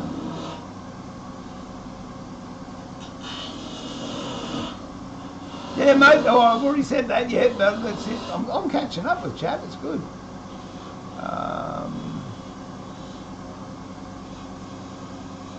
No, that's his channel name. And that's what he does. There you go. All right. Now, just got to do these pieces across here. Actually, no. First of all, I'll nail these pieces in. Now, how I'm going to nail these, if you've ever done fine furniture, or you've seen antique furniture, and the drawers on the front have a very, very narrow piece of timber, very similar to this all around it. That's called cock beading. And what it's there to do is to protect the drawers. In many cases, they were veneered drawers, and the veneer was susceptible to getting chipped on the corners, being open and closed all the time. So they put a very small little border all the way around it, a very, very thin timber, and it's called cock beading. So how I put cock beading on drawers is exactly the same way as I'm going to put these quads in to hold this mirror. And what I use, I'm just going to pinch the camera for a tick, I think. No, I can do it from here. There you go. Is these dressmaker's pins. What you need is a pair of snips, like that. And what you do is, first of all, you snip off the point. You don't want a point on this. And the reason for that, these are very thin bits of timber, and if you put a nail in, where's the big nail? If you're going to, go on. If you can imagine that's the head of the pin, with that point, what happens when you nail it in, you're actually separating timbers and putting pressure on each side of that piece of timber that you've separated the fibres on, and as that nail goes in, it has a wedge effect and it continues to open up where you've separated those fibres. But if you've got a flat end such as that on the pin and you bang it through, you're not separating the fibres, you're actually compressing the fibres and you're punching a hole through there. And if you punch a hole through there, it's taking out the fibres in one piece like a wad punch. Actually, I've got a wad punch here, I'll show you. Oh, if I can grab it. Yeah. Okay, so it's much the same as sandpaper. Noise coming up, Theo. I'm going to use a hammer.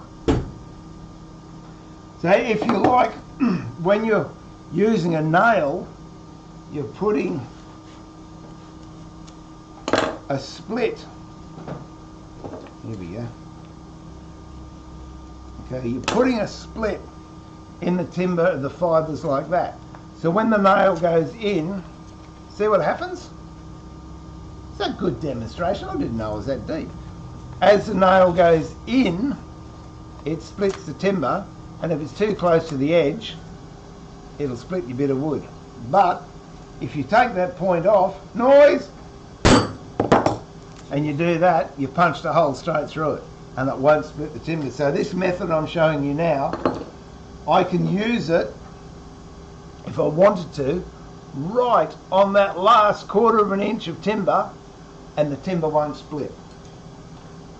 So now I've got to find that nail, that pin. Where? Ah, oh, here we go. All right. So now I'm going to nail or drive this pin through this piece of quad.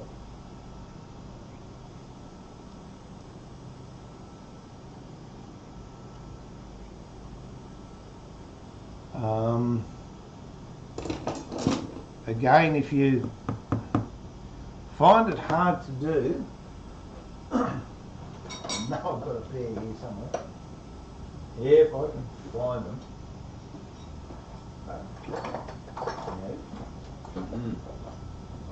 There we go. I bought these specifically for this job. I think they're about $4. They're flat nose pliers. They don't really have any grip inside of them, and yeah, I think I've got them on eBay or somewhere. But they are tremendous for holding jobs like that, and just allow me to punch that through. And if we look on the other side, you'll see that's actually gone through. You can. So that it's only holding on by about 1/8 of an inch, about 3 mil.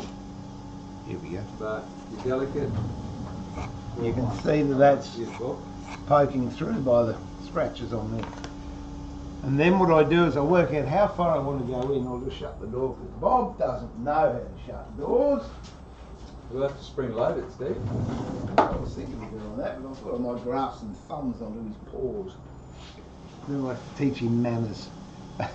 And that's through there, so I wanted to go in only a 1/16, 3/32 of an inch into this door frame itself. So I will then use these snips and cut that off however far I wanted to go in. And hang on to that bit of pin that you just cut off. So you can see that bit of pin going through, and there's a spare bit. Same thing, just pick a bit 2 or 3 inches further down. Hold your pliers, hold your pin with your pliers. Well, that's not going to do it. I should cut that off first. And just nail it in like that. You can see actually that draws all the way through. Why am I not? Cut the head off. Camera. And we'll actually put this bit in. I'm not going to glue this. I'm going to try not to glue it, because if we have to ever change this glass, it's so much easier just to pull these retainers out.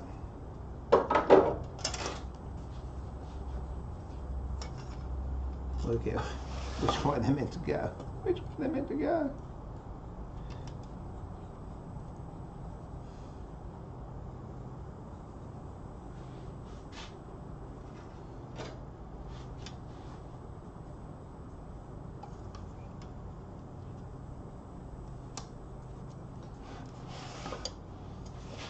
There we go.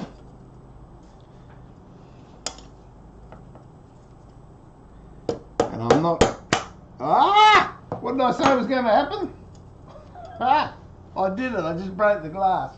Theo and I are having a good day today. Wait a minute, I'll get another bit of glass. Don't throw it, Steve. So what happened there was I actually punched him in the wrong side, and I was trying to nail it into this part of the stile, but the angle I've got that, it actually went down into the rebated part of the stile and just caught the glass. So we'll just go and cut another bit of glass, but I'll set this up first. Easy peasy. See, you can tell this is live. You couldn't plan this stuff if you tried. So guess what, Steve? I'm done. You're done? I'm done. Yeah. Then what? You going to the coffee shop? No, maybe. So this is I now I'm going to tell you what I was planning on making: an antique-looking Christmas bauble, something that really looks like it's aged in oak. No, it's actually aged. You're getting bourbon mixed up. Don't ask me why, but I ended up putting 3 little beads on the top. I just thought I was planning on 2, and then another one just formed. Have you told them the rule of 3? Yeah, the rule of 3. Yeah. No, that's not going to happen. I've got a black background here. Where's my black background?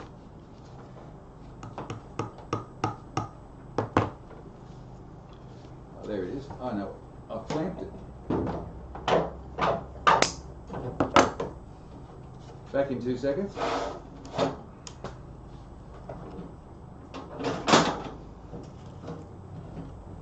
I've unclamped it. Now you'll be able to see it. So with the black background.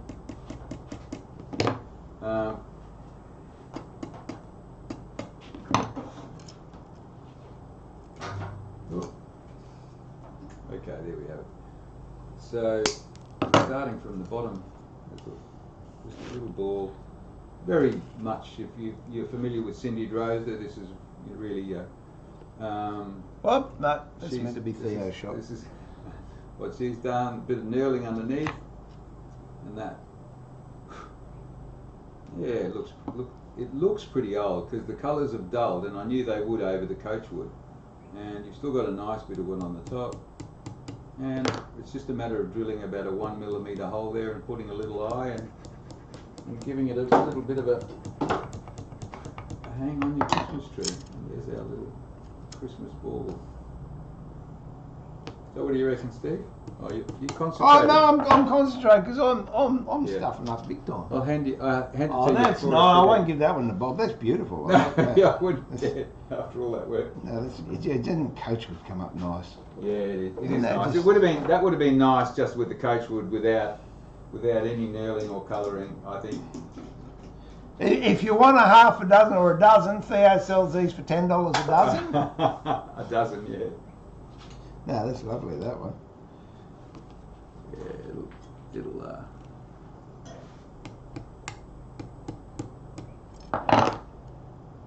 come up nice. Okay. All right. I'm going to do something French now.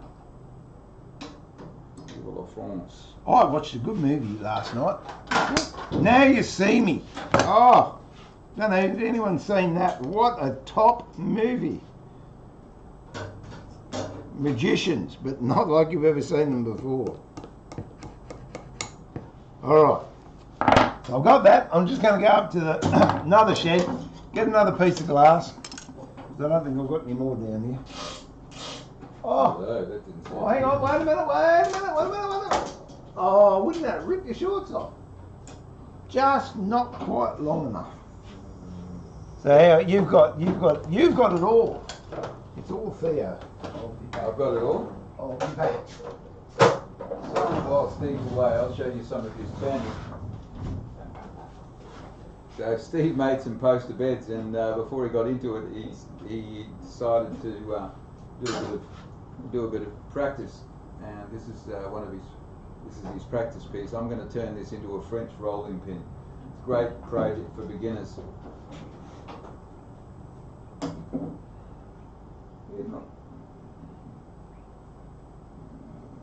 It's not bad turning it. So I'll start with a drive and a live centre. Thing with a rolling pin is you don't. I'm just going to move the camera. Whoa, ready for the ride.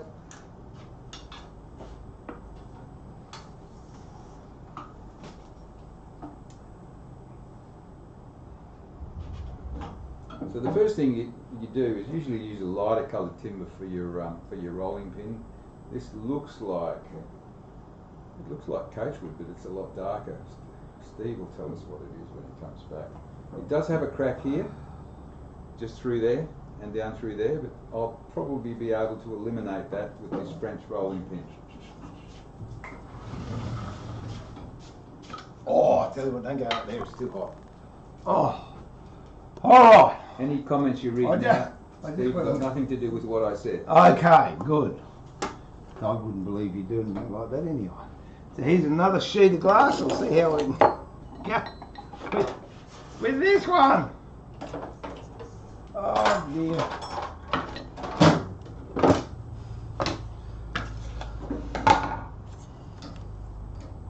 That's what I love about live TV.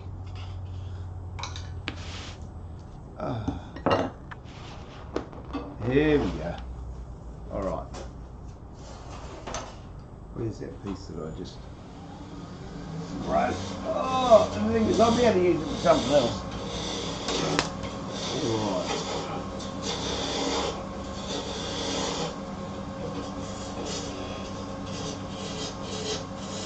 This seems to be more dense than coachwood, Steve.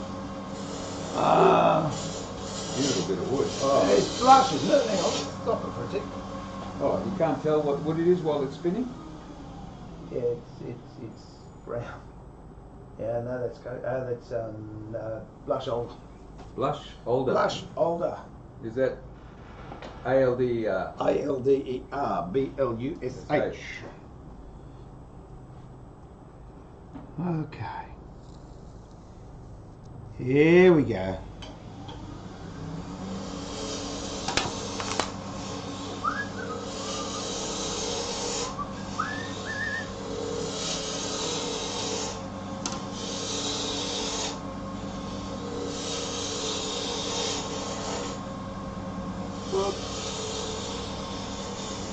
And how we go?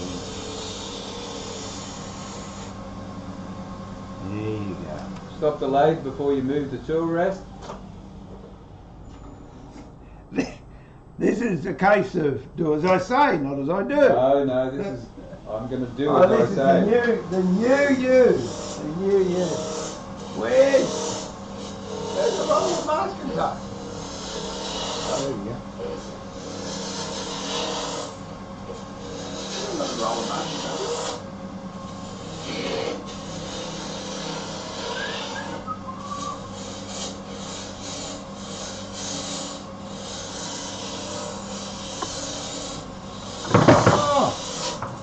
Oh, we're going to show you what's happening. I do that in a little bit. Should have seen what they've done. There we go. I'm just putting this down because I'm going to use a ruler with wet and dry on it. And I don't want to get the wet and dry to scratch the rest of the glass. That's the only reason. So I'm going to define where the end is rather than leave the marks. So I'll leave a bit of wood so it doesn't crack. And I'll use the thinner parting tool. Hey Siphon, welcome to the workshop, mate. Yeah, and thank you for the bobs. I love it. The bobs? Yeah. Yeah. I think he sent, what's his name? Siphon. Siphon. He sent me a whole lot of bobs. I couldn't work out what he was talking about, and then I saw the. No, I love the bobs. The bobs are good. That's with his eye muffs on. Yeah, Bob. Off, that ain't living. Off-topic question, as always. With my workbench, that ain't living is building a workbench, by the way. Okay. I'm going to be mortise and tenon in it, but with the frame where the top attaches, I'm going to put a support truss in there, so it's going to be like an H shape. Should I glue that in or leave it floating to allow for movement? Oh, look at these. Oh, they've got no masking tape on them. They must be mine. No, you always got to have one with no masking tape. That way you know it's the one that doesn't have the masking tape. They're mavericks. Mate, I don't know. I really... Send me a drawing, because I can't work that out of my befuddled head at the moment. So send me a drawing. That onion's perfect looking. Did you make an onion? Oh, the onion, yeah, the onion. Where is it? Max likes your work. Where's the little Christmas? I don't know. Don't give it to me. I'll lose car keys. Oh, there it is. Look at that. Oh, Bob's chewing on it. Yeah, no, this bit here, that's the spring onion, that bit there. It's got to be the shape of a spring It looks like they... Remember the chemists? Chemists used to have those in their window with different colours. Remember that? They were bigger than that, though. What, spring onions? Yeah, but they had chemist bottles with yeah, potions in them. there you go. This is like a little genie bottle. That's it. Oh, Yeah, that's genius. I used to love that show. Oh, I dream. I did too. Stop the lathe. I thought the tool rack left pretty marks on the wood. Hey, I'm with you, BB. I think it's great too. Eric, how are you, mate? What makes that lathe? It's the same colour as Dad's and never worked due to the variable speed electronic box. Oh, what make is that lathe? Yeah. It's a Vic Mark. It's a Vic Mark. VLACMARC. Eric? Made in Queensland. There you go. For Australia. Now, Here if we you go. never notice with calipers, they do expand. So if you listen, you can get the same sound. Like, you hear that sound there? It's only just touching. This sound here. It's a bit louder. So you just keep going. I'm just hoping this... Pretty close now. And then you know.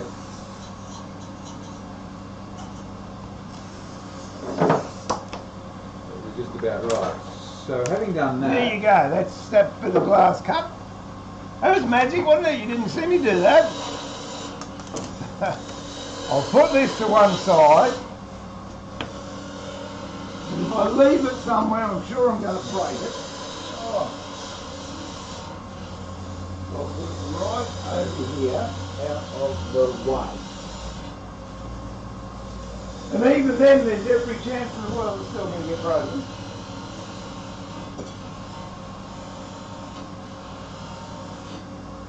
Now to find the middle.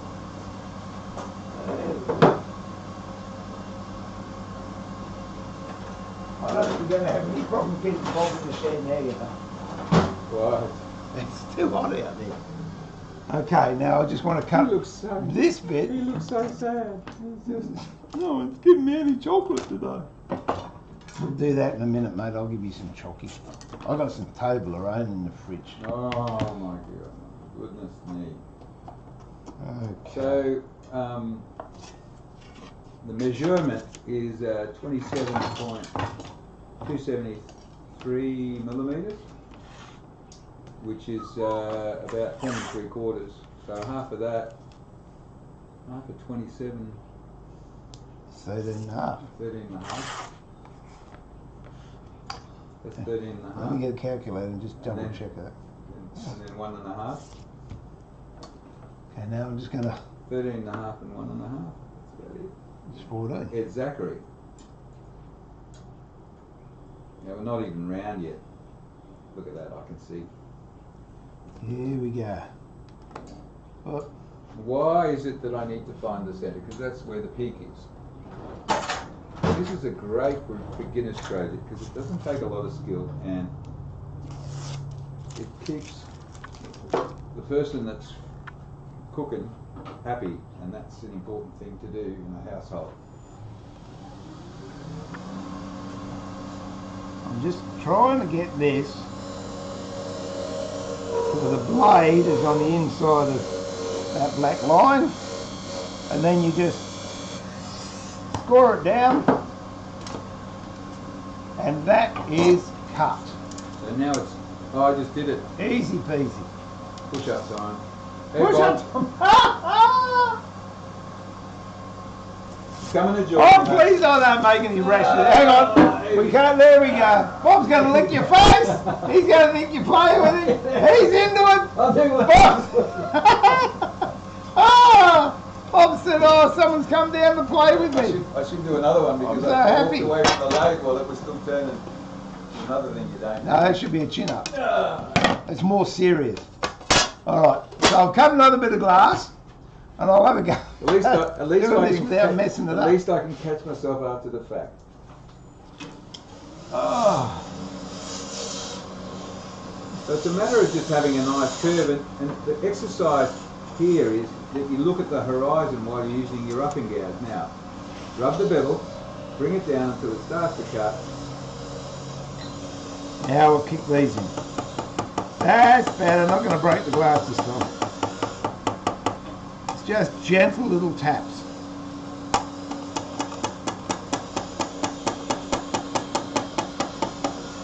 And then if you want, if I can find it, I had it before we started streaming. Here we go. A little punch. And just give it a couple of little... Whoop, nearly did it. No, it's with the I never punch. put it back on that. There you go.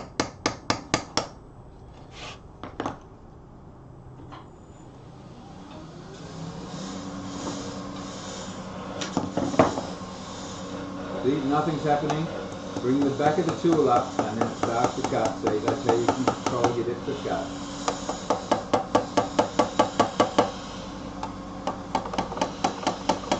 And I was just starting to cut uphill and I stopped myself.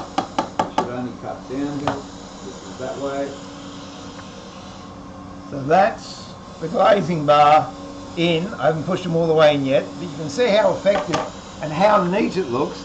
And providing you don't have the pins going down into the glass, your glass is safe. Can't believe that. I'd like to say I've never done that before, but I have. So you don't have to feel special on the stream because I've done it before.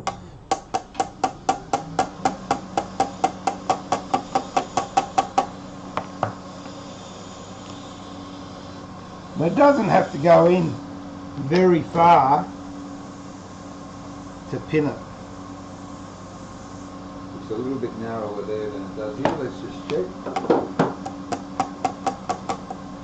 No, that one's not going to play the game.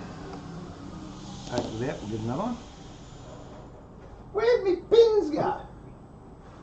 Any ideas? Oh, there they are. I found them. I found them. Ah. It is just a fraction.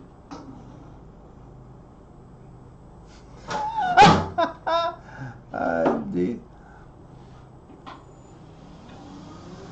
Greetings, Chris. How are you, mate? Good to have you in the workshop. Oh. Yeah, no, it's Bob's our agent. Have you the Chris Ball? I think you are. G'day, mate. Look, I don't know what's happened to that strop. It will turn up. I'm trying to get him to make them again. Calibrated eyeballs, that's all you need. I called that Wednesday that Bob would treat Theo like he does glue. Just bought a coping saw. The teeth should point away from the handle. Cuts on the push, correct? Look, it doesn't matter if they're heavy. I'll give you a look-see. If they're heavy teeth, you say a fret saw or a coping saw? Hang on, let me see. Coping saw, okay. If they're heavy teeth, like this saw here, this is an old Eclipse, or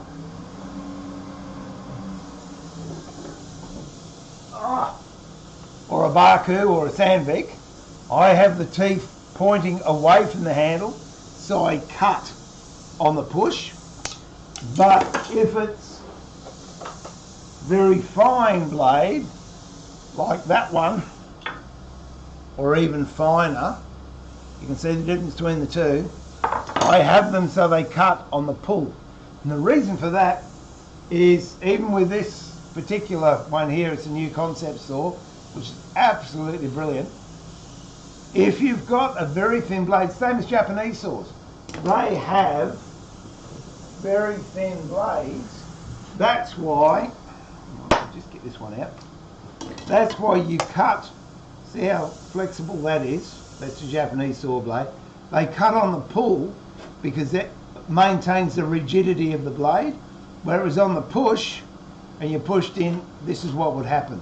But on a pull, it keeps the blade nice and straight. So if you're using a very fine blade, I would have it to cut on the pull. But if you're using a standard pinned eclipse blade, I'd have it so it cuts on the push. So I hope that helped you out, Paulie. Who moved the camera? Where? What? Can't see what?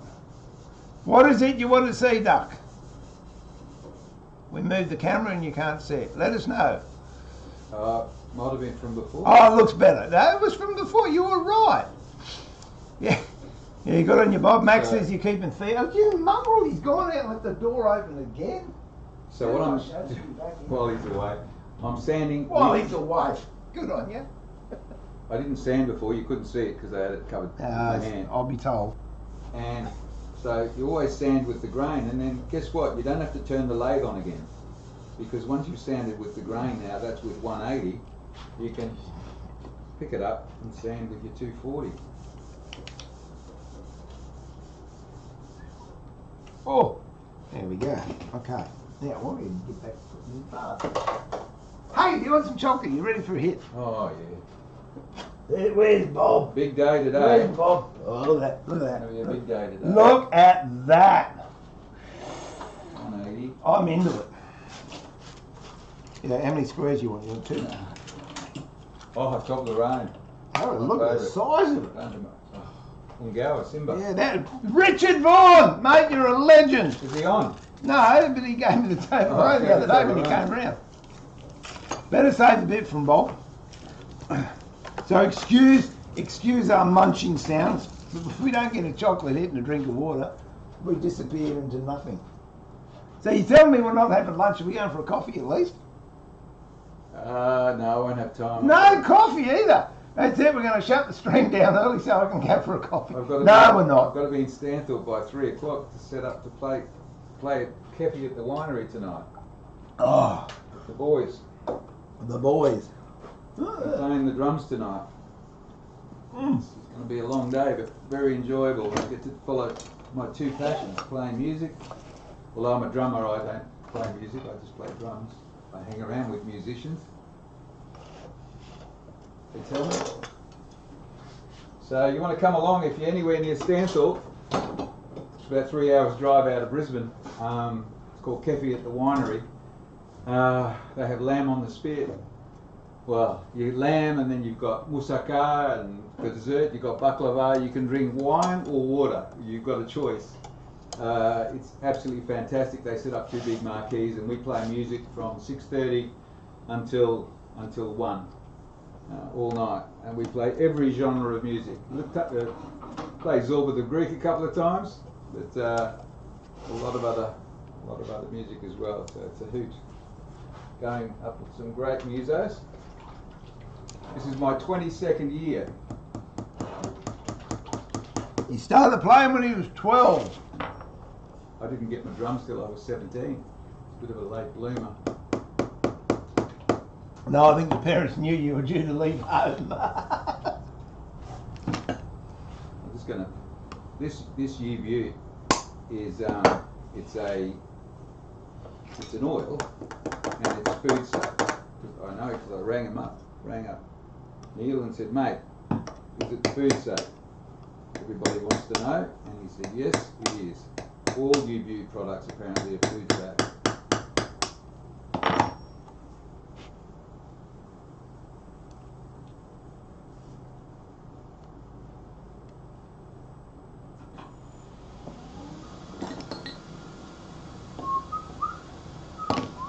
So all you do is you're turning a bit of wood with the bulge in the middle. I mean, it doesn't have to be a big bulge. Obviously, by pushing your hand through the middle, it spreads the dough outwards rather than having just the pressure right across. So it just needs to be a differential. I love you some big words, Steve. A difference between... Steve's not a big word, it's only got 5 letters in it. A difference between the diameter here to the diameter there. If you're not sure, go into a kitchen shop and ask them if they've got French rolling pins and have a look. No, all I was made in China.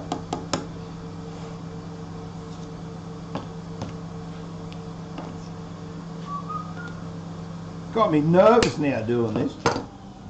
Oh, Steve. Actually,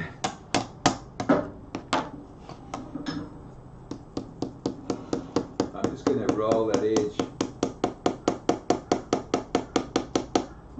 Little noises.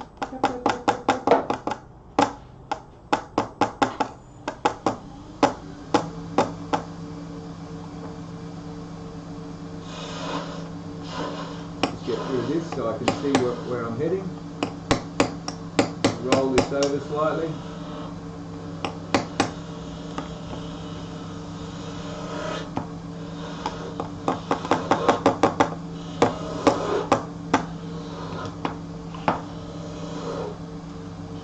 So I can't talk and work at the same time. Theo's cleverer than me. It just takes less concentration when you're wood turning than when you're woodworking. That means you don't concentrate when you drive. Probably not. Oh dear, oh dear.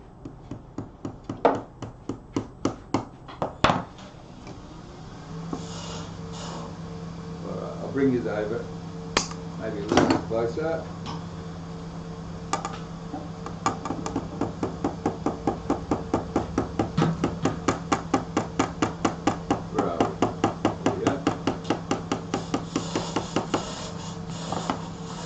And the famous last one up here.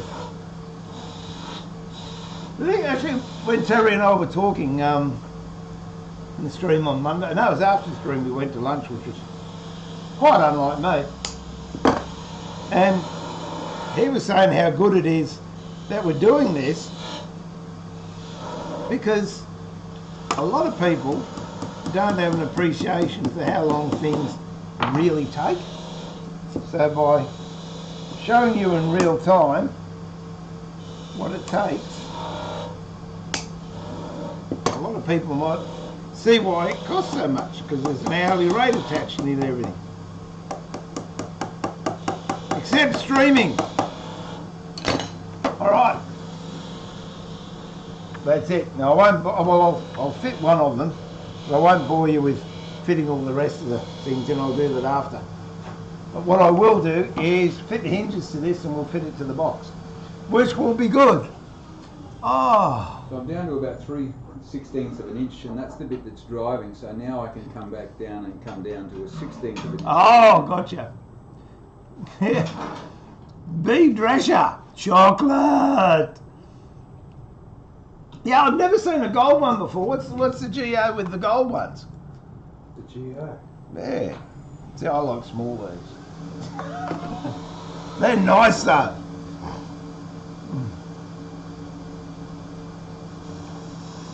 Do you ever use a swing lathe? The swing lathe. Oh no, I don't know what that is. Is that because of his music or because of, do you swing? So is that swing music as in, you know, 20s and 30s? Or is it swing on the lathe? I'm not going the other way. This thing come, I don't know. I agree, some videos that have time lapses make me think every project takes no time at all. That's exactly right. And as you can tell, mistakes are made along the way which aren't, what was it? Really? Failures seldom fatal, and what was it, a quote like that, wasn't it? Failures. No, I was wrong once, but I You thought were I was wrong mistaken. once, but I was mistaken. Yeah, something like bad times don't last forever, and failures generally not fatal, something, I don't know. Anyway, let me just do 2 more of these and then we'll start fitting the hinges to this. And Bobby Rooster, did he come back in? I shut the door and off. Surprised he didn't hear the chocolate.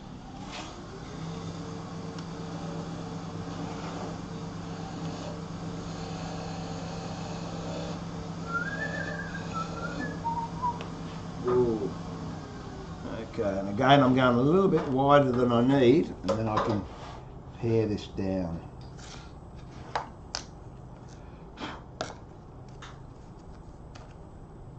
It's quite. Isn't it? So when you're starting your treadle lathe? Oh, I should bring it up to Lost Trades, shouldn't I? Oh, that's the point. Yeah, next Saturday, no stream next Saturday. Oh, no stream. What? Theo and I won't be here because I'm demonstrating at the Lost Trades and Theo's up heckling me. Yeah. So sorry, no stream next Saturday. I'm hoping the stream will be there on Monday. It just depends what time I get back, but I'm planning on streaming on Monday. But none next Saturday. If I could work out how to do something on my phone, I would do something along those lines, but I haven't quite mastered that yet. There we have it. A little French rolling pin. So I would, if I had my disc sander here, I would just put that straight into a disc sander. If he had his disc sander here, he wouldn't have his disc sander here. I wouldn't be allowed to use it. It would be. It is quite a simple project, and it feels really good. Have a feel here. Oh no, you're in the middle of something. I'm busy. I'm doing important work here. Go on, give us a quick rub. Oh, that's nice. It comes up nice, doesn't it? I think Susie will like that. Oh, I'm the one that makes the pasta in our house. Oh, do you? Yeah, There you go. that's my job. Lasagna and spaghetti and tortellinis and Hey, all this that stuff. Toblerone is Tops. frozen. It is not. Mm. It's hard. Perhaps that's why it's gold. Keep that for Ron. There you are. You keep it for Bob. He'd be Theo's got chocolate, Oh. Bob. Oh, look, I shouldn't. What am I doing? Mm. Got a nice crunch, isn't it? Here we go. Mmm. This is a piece of wood I picked up. Silver ash. It's got some cracks in it. He picked up. It was lying around outside on the shed floor. Mm. There we go. I'll just put that one in, and then we'll recess and put some. Well, not recess as in having a break. We'll recess for what do you call them? Thingamabobs. Yeah. That's a nice blade, Steve. It is $320 worth. Oh, just a Mint good blade. blade. Yeah. It's tungsten. Ah. Can I move this adjustment or you? Yeah, no, I've finished. It's a good Oh, how much are you going to cut off?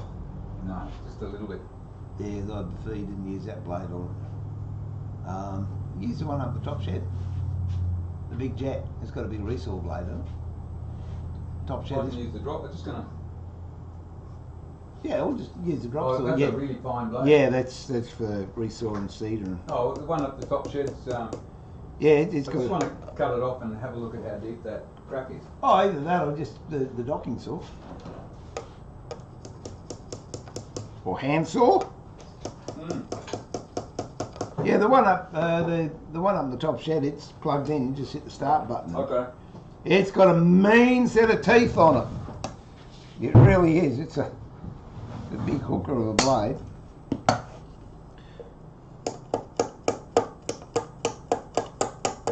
So anyone that's followed me on Twitch, thank you so much. I really appreciate it. And anyone that's subbed or donated, thank you so much. And as I've said before, we'll be going full time on Twitch just so I can give you people the instant responses that you deserve. But we'll be still posting videos on YouTube. And if you're on YouTube and you enjoy what we do, please come on over to Twitch and you can have the best of both worlds then. Oh, this little one here, so simple to make, duck, and yet people go to the extremes of having all sorts of fancy bits of timber, not timber, tools to do a very simple job. I've got a picture framer's guillotine over here that I use a lot, but I just wouldn't waste my time on just doing little mortars, little misers like this.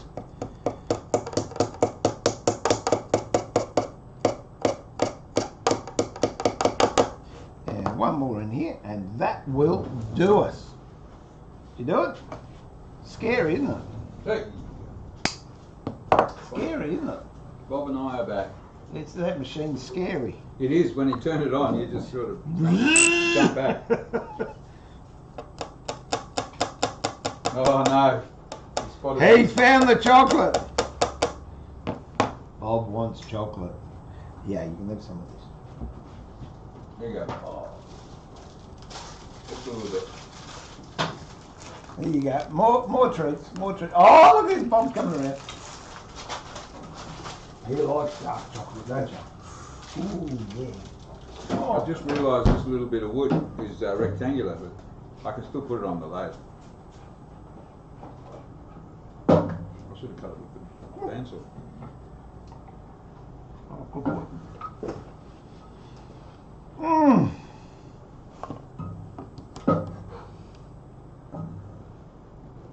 Is it hot out there?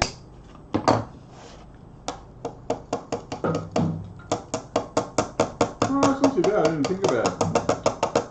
I was too busy concentrating about What you were doing? I must keep my fingers. Yeah, that'll take you off the I'd forearm. rather, I tell you, I'd rather use a bandsaw any day than a drop saw. Yeah. It's just so much safer. Bill would agree with that. Are you watching, Bill?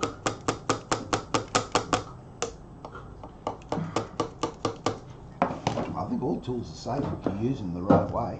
Well, true. It's just that some are more safe than others. Okay. Is that a quote from Animal Farm? What? I don't think so. Howard.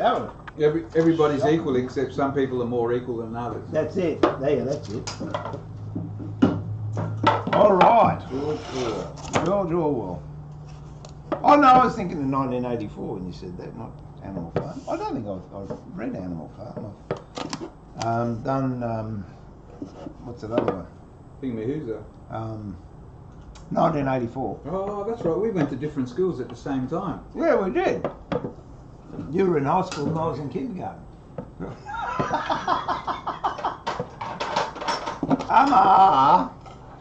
Okay. That's looking okay. This is going to be a test for the VR150. I'm sure it's going to come through in flying colours. Now let's... Sorry, what did you say this wood was, Steve? Silver ash. Silver ash. It's pretty punky. I should see the bit that you can see here coming off the bandsaw. Is that quarter saw? Oh yeah, it's not bad. Yeah, it's semi quarter saw. Oh, wait a minute. No, it's not pretty silver ash, yellow. that's yellow walnut. Yellow walnut. Yellow walnut. Yeah. Here's a bit of wood that's quarter saw, and have a look at that. You can't get better than that. That's yellow walnut. What sort of wood's that, Steve? That's European beech. Flatboard. It's actually plywood, and I'm still thinking about what I'm going to make out of this. Whatever it is, it's going to come out absolutely beautiful. I love turning laminated timber. I mean, especially this should turn quite nice. It does. Oh. It's not like Chinese plywood when you tie it. Turn it. I'm just going to go and get a couple of brushes. Mind your head, Steve. No, stay there. So, did anybody see what he did with the piece of wood I just handed him? Oh, there it is.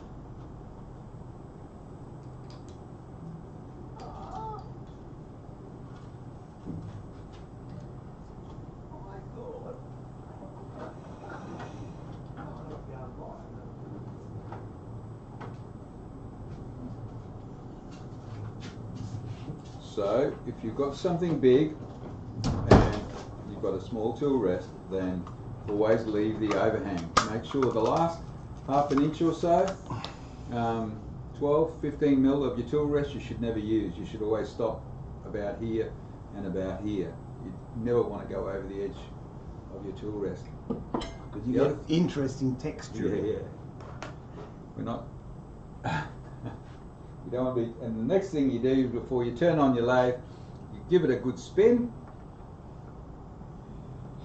and then you turn it on. Yeah, that's about. And that's good because I was watching this bloke stream once, and he did it with a bowl.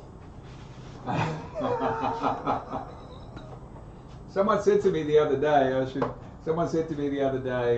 why don't you take the edges off your turnings and off your wood, so that it's just easier to get them square, because he was having a bit of trouble. And I'll show you what the trouble is. Usually what happens is you're supposed to be rubbing the bevel, but before you know it, if you're new at wood turning, and as I was several years ago, you end up with the tool horizontal and you're scraping. People say rub the bevel. Well, how can you rub the bevel? You can rub the bevel like that. So once you actually, so the trick is when you start is to go quite fine. But I'll show you how quickly you can get down.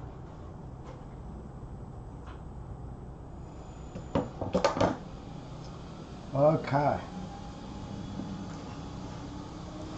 What you can do when you're fitting a door, there's a couple of things you can do. If you don't have to put up with shavings covered all over your face, You can talk. is you can have it. Oh, doesn't matter, I'll show you either which way. Have it flush like that with the hinges in here, like so. And that then will allow the door to open all the way. But if it opens all the way, sometimes you push it a bit too hard, you can stress out the screws here, and they get loose, and then what happens is, after a while, your door starts to, it's exaggerated, but drop like that because you've loosened the hinges.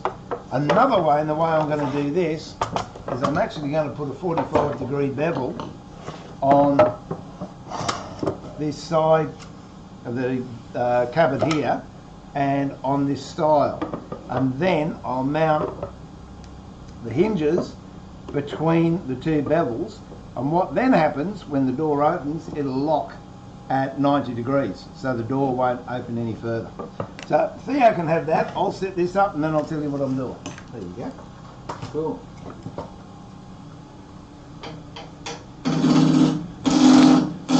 And bear in mind, this is a rectangular piece of wood. I don't block that.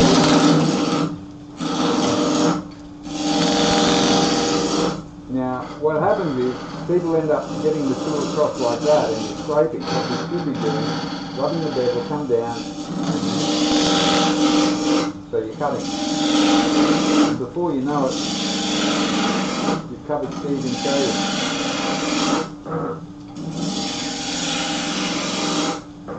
And I'm just putting the tool on here.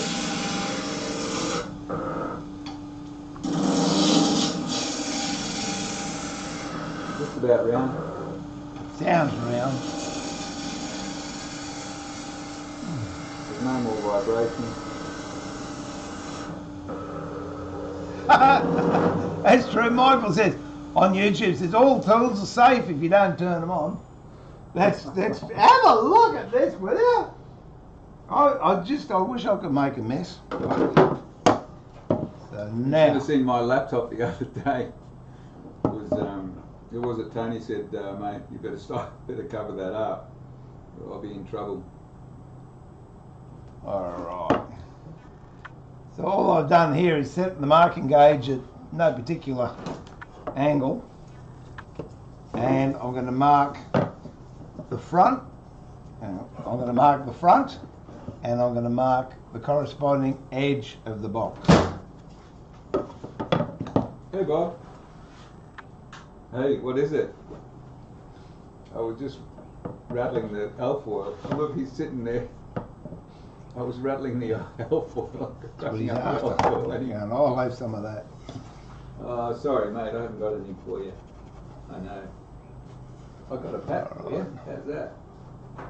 So I'll just see which one. It doesn't really matter. Because I can turn this either which way. So I'll do it on this side because that's the side you can see.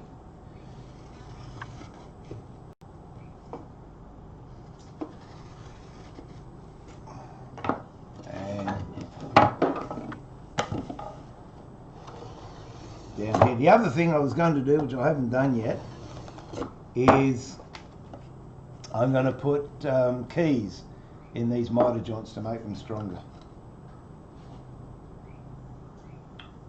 I'll roll the tool, Steve, so you don't get as much. Oh, that'd be nice. Yeah. Yeah. So I'll show you a second technique now. This is what you'll be here for a long time cleaning up otherwise. So what I did was start here and I worked my way down. The other technique, which a lot of people in New South Wales use, is they just go straight in like this, and they just break up the corner, and then they go across. I will come this way, that way the shavings will come at me and not at Steve. You've just got to be careful you don't climb up this.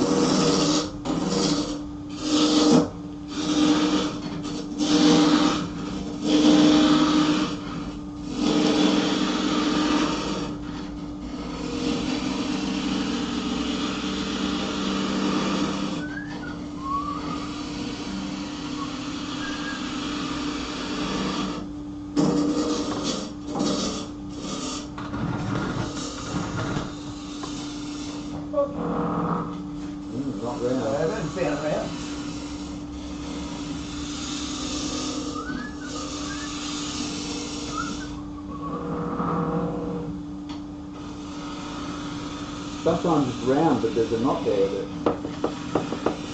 That's not the case. There we go. There we go. See? Now I'm just going to put that pencil in that line and mark it down so I can see it. So what I went to do then was just sharpen the pencil.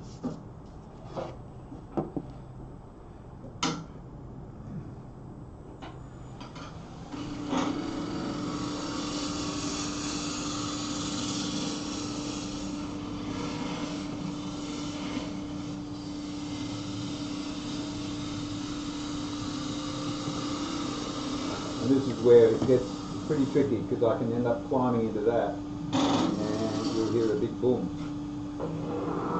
You've promised them kabooms, but nothing's happened.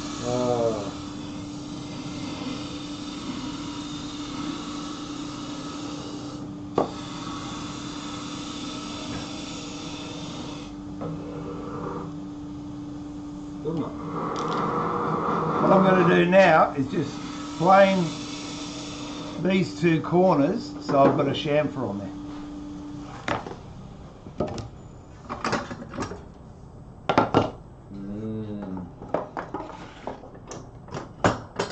Well, that's not a crack, that's just a line mark. The crack is there. You can get black in it sometimes. Yeah. Oh dear. Here's number 7. Oh man, noises. Yeah, they are too. If you had a table saw, you could do. Ooh! That didn't sound nice. Oh, I didn't have the tool that's hard enough. And that's another thing, if you're going to get a lathe, even a small lathe, do yourself a favour and get yourself a lathe that's got a decent width of tool rest. You want at least an inch, 25 mil. There's a new jet lathe out at the moment, and everything about it is really nice, except the tool rest is still only about, I don't know, 5/8, I think. I don't think it's 7/8, I think it's 5/8. And it's just too easy to rotate. Once the 1 inch tool rest is locked up, it's locked up.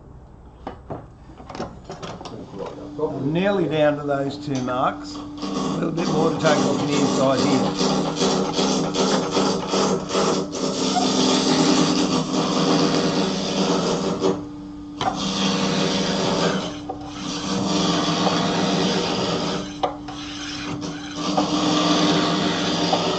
I know you can hear it, but those shavings are hitting my face before you can see it. As I'm directing them at me, I'm just so considerate.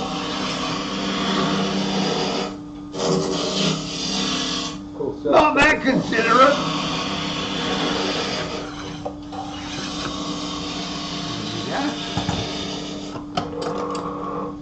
So there's a 45-degree angle there. I'll do the same on the door.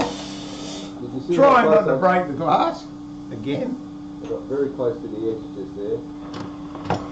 If you're a beginner, what you should do is put, as the young person said this person said before, put some red tape here and some red tape there, and that way you know not to go. I might as well do it, because I haven't got red.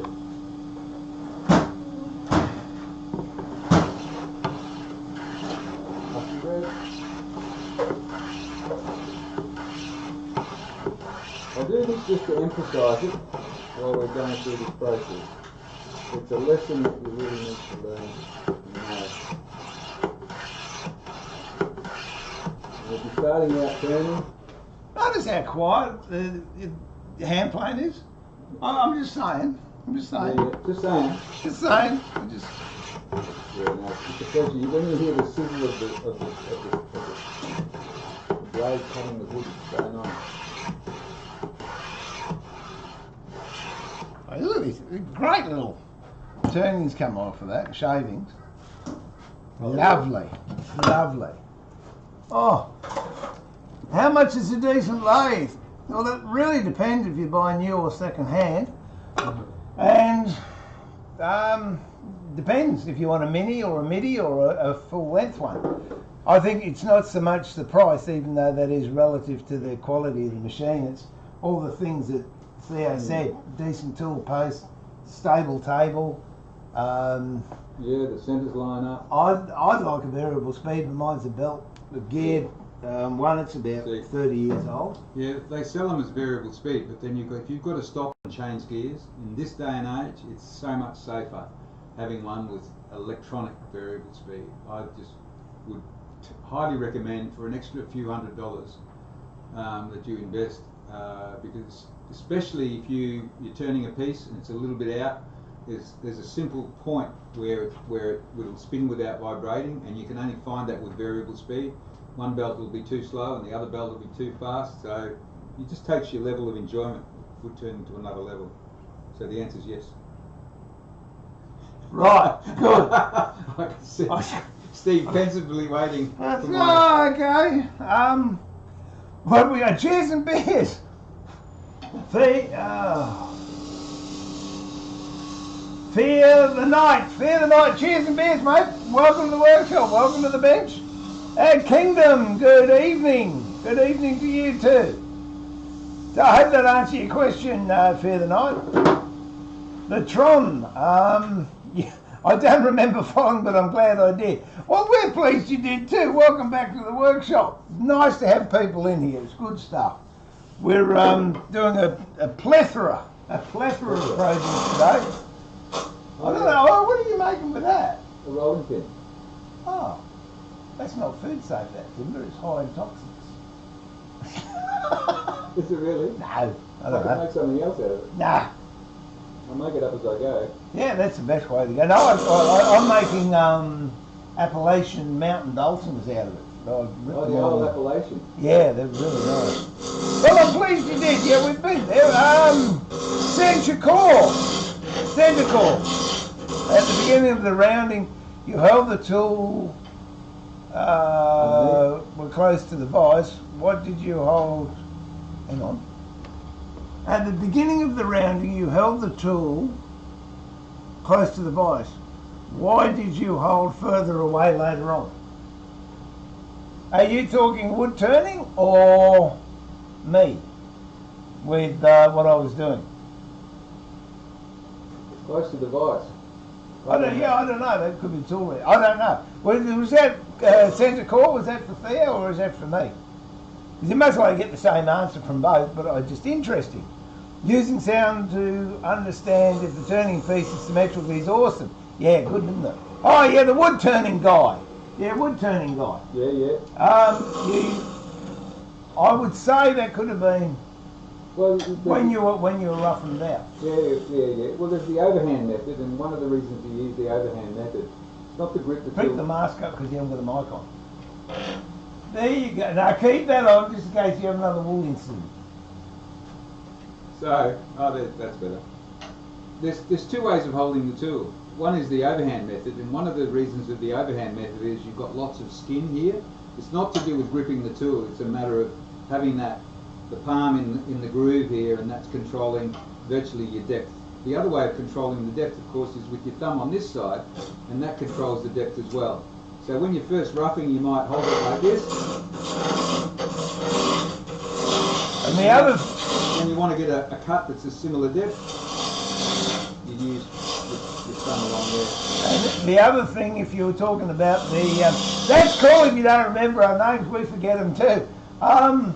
It might have been the tool rest was further away, and the reason for that was because that bit of timber was square, so you had to have the tool rest a lot further away so the corners could clear it.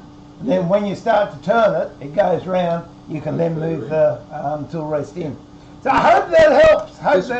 One more, a lot of people, when they're teaching wood turning, don't teach this at all, because, and some people wear a glove, but you can actually take a splinter off the wood while it's spinning and get it straight into here. Plus, if it's a really hard timber, you end up getting just pelted.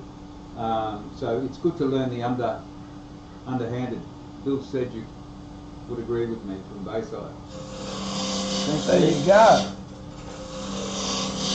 Face shield. Yes, yes. I won't answer that question because it'll be too long. But the question was, so the index finger is used to control the depth. Yeah. I'm waiting, and... Yes. Yeah. Oh dear, oh dear. That's how it is.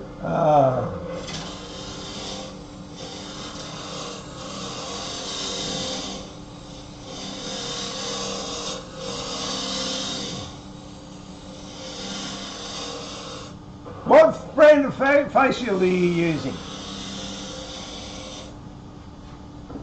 He's in the zone now, he's not going to tell me. What brand of face shield? It's written on here somewhere. All I know is I'm really happy with it. Sounds like a Chinese brand. Caution. Really happy with it. Complies with OSHA. Is it on the... Where'd you buy it from? Oh, hang on, I got the box. Oh, there you go, look at that. Why did you put the box I out just there? found my turning glasses. I wondered where they were. Because I've got turning glasses as well. You show them the box. There you go. I've got to get it in camera. It's the Uvex bionic shield. Bionic shield. The Uvex Bionic shield. Yeah, and it gives you neck protection as well, and it stops the shavings coming up. You really and you can use the box to store your glasses in.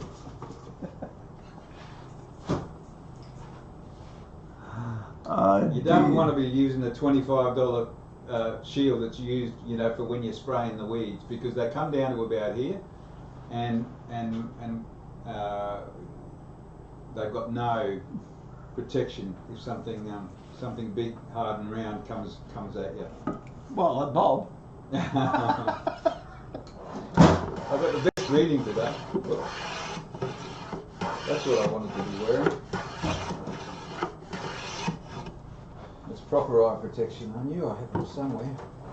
Eye muffs. That's better. That's what you need. Eye muffs. Go, George. See, that's something. Okay. So I'll go to the middle. Now I'm just going to go clean these edges up here. I notice they're a little bit ordinary.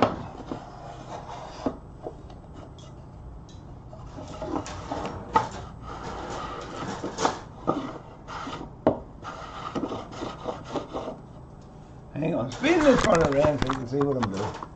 I'm just cleaning up the corners, the face edges, so the door can sit nice and flush. Now Theo's got some white circling. Yeah, with two, so different from the blue. One thing you do when you buy your calipers is to round off the inside edge, because they can be quite sharp. If they're not rounded and they're sharp and you stick them into wood, you can get a catch and the calipers can come back at you. That's the whole idea of rounding that off. rounding that edge off so it goes off over nice and easy and doesn't start to chatter. So I'm just going to find probably the narrowest point. I want to make this a decent rolling pin. I think we're nearly free of all the cracks. Yeah, we're good. I'll go a little bit smaller and then just go straight in with the parting tool. So this is how you make a piece, a cylinder that's the same depth. Now this parting tool, I'll show you a trick with the parting tool as well. If you want to make a clean entry, maybe I'll move the camera so you can see. If you want to make a clean entry, That's 4 entries you made. How many are you going to do? You need to go in square. You're actually scraping, but that's how you get the clean entry. And then you bring the tool up and you virtually do a slicing cut. And I'll show you what I mean. If I just go like this and rub the bevel and bring this down, see how, I don't know if you can see how furry that is. Whereas if I'll go right next to it and go straight in square, and even though I'm scraping, I get a much cleaner entry. Good night, Duck. So Mate, thanks for your company. I'll just say good night to Duck, and then you can keep going. Go on, off you go. No. Thanks for your company, mate. I hope to see you on Twitch next stream. So the tool's right up against the forearm, and you don't just do that. Extend your finger and get some skin on your tool rest. That's how you get the control. Tuck the tool right into your body.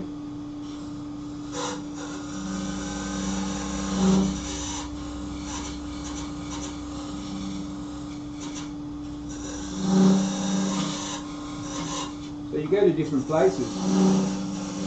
What you're doing is you're marking.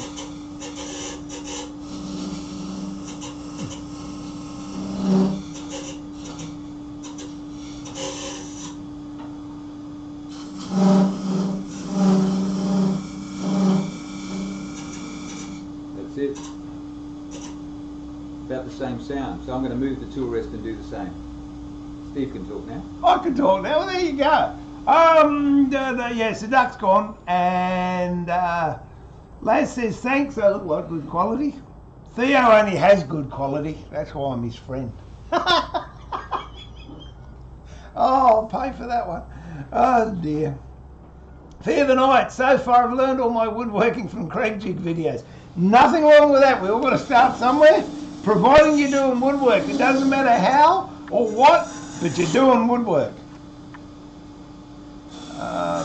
How is that frame fastened together? This one here, it's just a miter joint, and I'm going to put some keys in there, which I might do before I actually do the door, so I can show you that. And what I was going to do was, if I was just planing that flat, where am I? I was just planing this flat before using a block plane. Which one do I want? That one. And where is the block plane's gone? Oh, there it is. So I was just planing this flat like that. But another way you can plane it, especially if you're going to be making boxes, is go to a cabinet shop or something or other and ask them if they've got any old worn belts. And I'm sure they'll give them to you. And then you glue them onto a bit of, this is kitchen benchtop chipboard, which is about 38mm.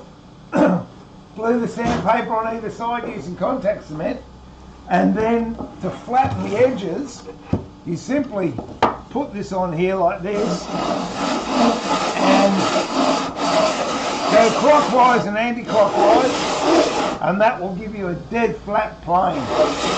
And if you're into box making and you've ever made boxes and when you put them together the top's not lined up or there's a gap or it's uneven, this will solve that problem. I think I've got 60 grit on this side and 120 on the other side.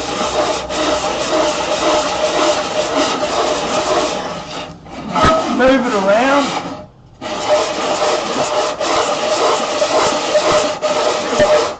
And then just have a look at it and you should have even scratches all the way around like I do. So now what I'm going to do is turn it around onto the other side of the board, which is a much finer grit, which I think is about 120. It was a long time ago since I did it. And then you rub it on there, and that will get rid of those horrible scratches that the 60 left.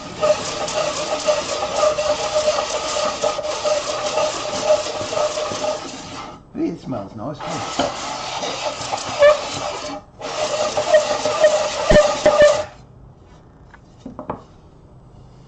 You run your fingers around it, you'll find if there's anything that hasn't, a little bit to go there. I'll give you the thing, I'll do these. I'm fascinated. Now keep going. Oh, okay. So you go clockwise, anti-clockwise, and spin it around, do the same. And what you're actually doing is distributing the weight evenly all over. And you rub that around. It's nice and flat, so all things being equal, that door should sit on there nice and flat. And if it doesn't, it's not too bad. It's got a bit of a whoop in the door, but it's only in the door itself. When we put the hinges on that, that's going to pull that in. But what you can do is, I wouldn't do it with the glass in there because the vibration can shatter it, but you do the same thing. Like that, both sides, to make sure that it's nice and flat and parallel. So there we go, but before I put the hinges in, we'll put some keys in so you can see how to do those. And if you're making boxes, keys are good value to put in the boxes to strengthen that joint, because traditionally that miter joint I have there isn't the strongest joint in the world. It was just I couldn't be bothered cutting dovetails. So I shall put that in here and show you how to put keys in. And I'll put them in the door as well, I think. Off you go. Cool, Miguel. There we go, we're back. So all I'm doing is working my way down to the bottom of those grooves, and just taking, because it is a tear, it's a scrape. I need to, by the parting tool, I need to actually take that off, not just stop on it. So you can see here, I've just got the tool square, so that square edge, flat across here. I'm rocking my body from left to right. I'm just seeing as it's disappearing. And the same with this one.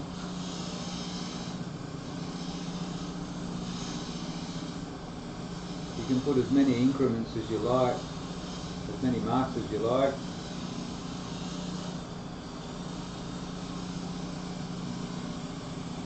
And last, you just run your hand along there and you can see there's a little bit of a bulge, just the smallest of bulges. It's not bad. Stop the lathe before you move the tool rest and go under this bit. Mind you, this is where the handles are going to be, so still good practice. You can put one on the end as well.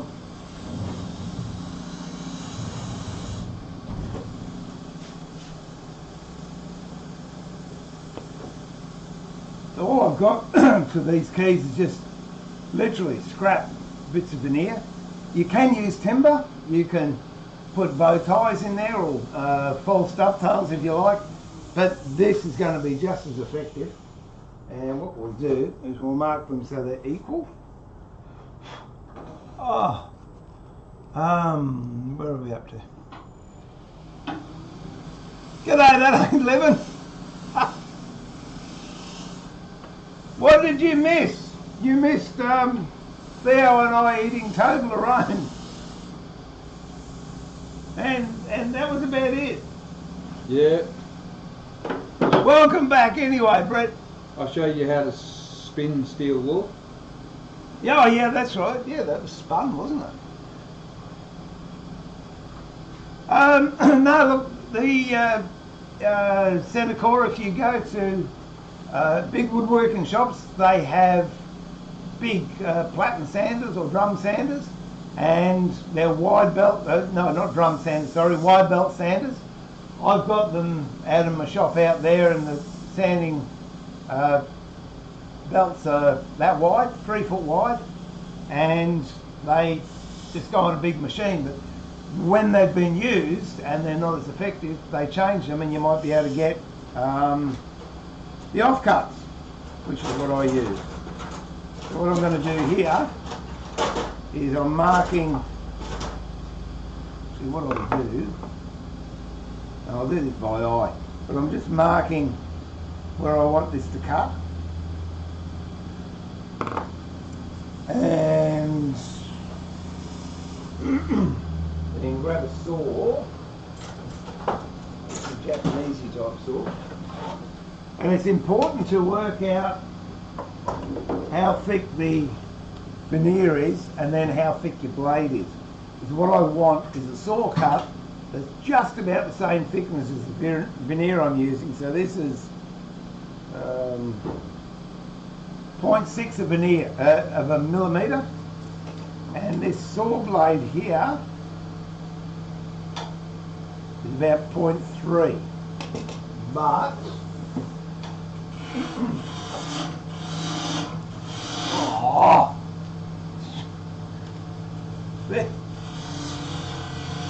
just shaping the handle here. Okay. I'll tell you what I'll do. This. Save Steve, I'm going to shape this, take the wood off with a parting tool, with a beating tool, so that Steve doesn't cop the shading. That saw there is 0.6, which is the same thickness as this. So what I'm going to do is Japanese saw to start with, to give me the cut. I don't want to go all the way through, so I just might mark that.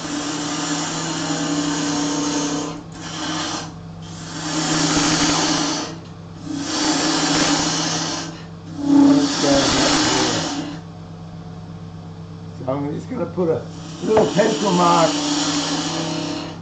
about here, so let's spin it around so you can see.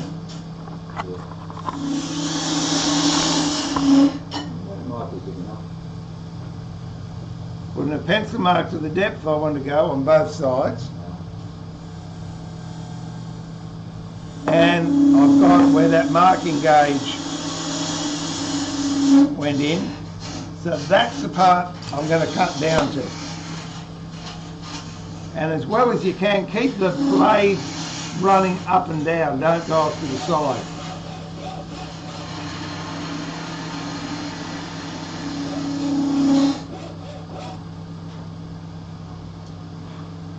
Alright, so that's the cut that I've done there. If I can get it in focus. There we go. That's the cut I've done there.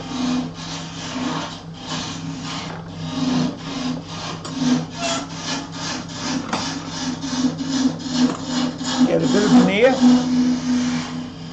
and I want to put that into there. It's a little bit tight, so if I get this saw and just give it just one cut, that's all it needs. That'll open it up a bit, and that will sit in there quite nicely.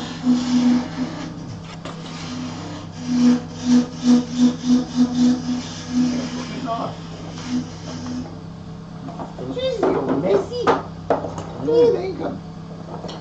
Oh. No wonder you're not allowed to do it in the lounge room at home. Yeah. So I'm just going to cut a strip. Oh, what's that now? No. And put it in there like that. In fact, we don't need that much, so I'll most likely have it about there.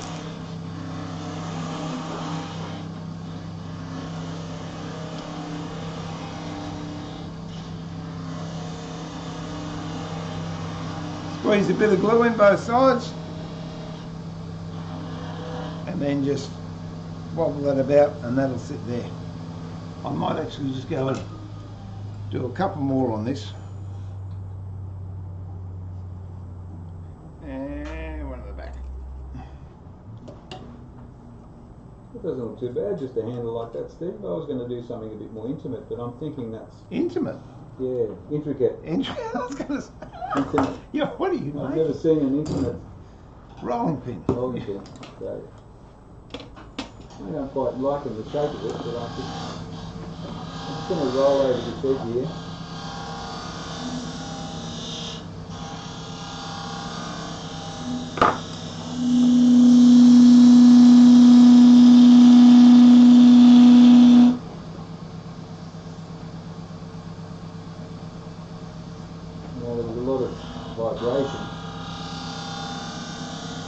And we'll stick one in the middle, I think. So I'm going to not rub the bevel so hard and just take my time. Remember the wood travelling slower towards the middle. You get a nice clean cut off the tool. What you do. That is a nice clean cut. That's as good as you'll get off a skew. That turns nice, that stuff, though. Oh, okay. So it's not me, it's the wood. Well, put it this way. I can get a nice finish off it, so it's got to be pretty reasonable stuff. Yeah, no, you're right, Steve. Look.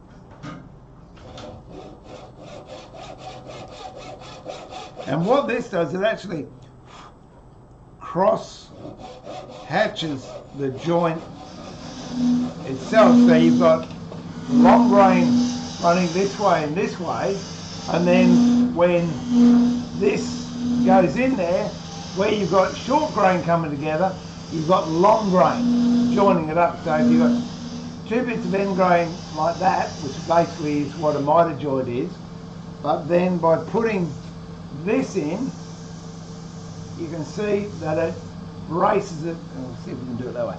It braces it a lot better, because that can break that way, but with this in there, it can't, because it's pulling against long grain.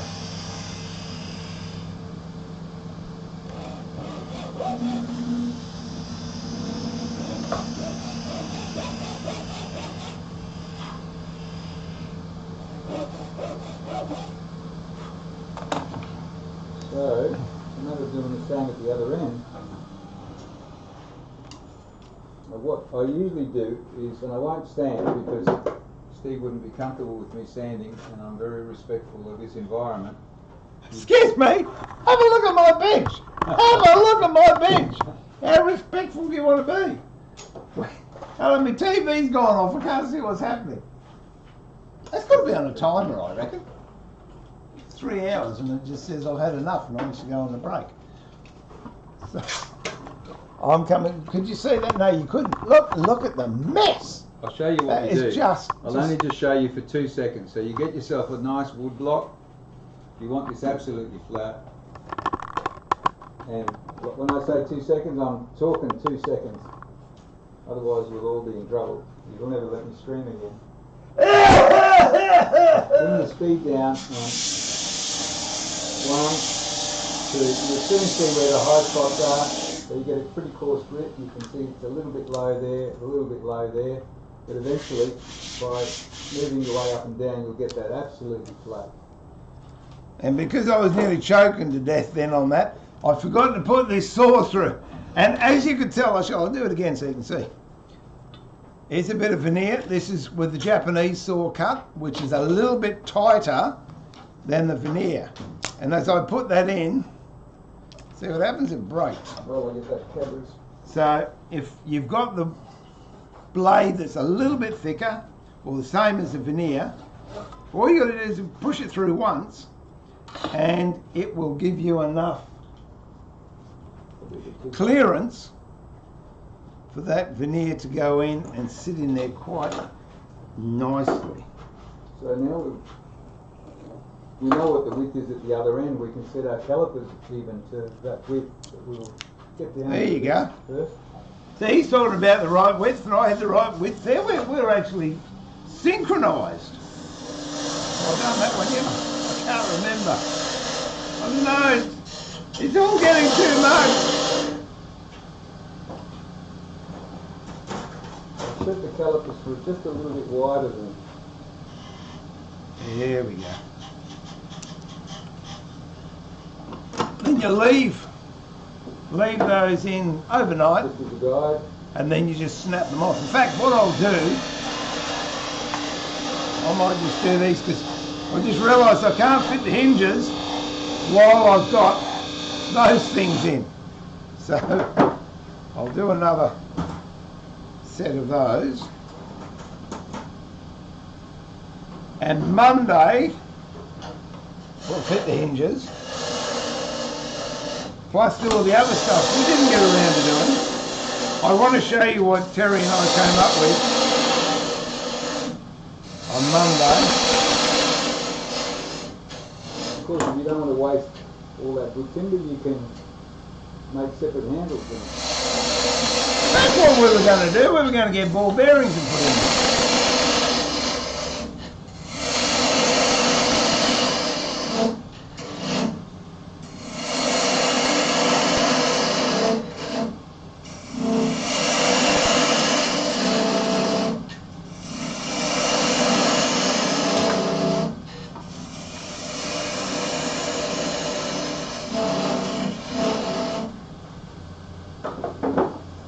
I'm going to take my spindle gouge and form a beam very similar, except I have to move the tool rest, and to do that I need to stop the lathe.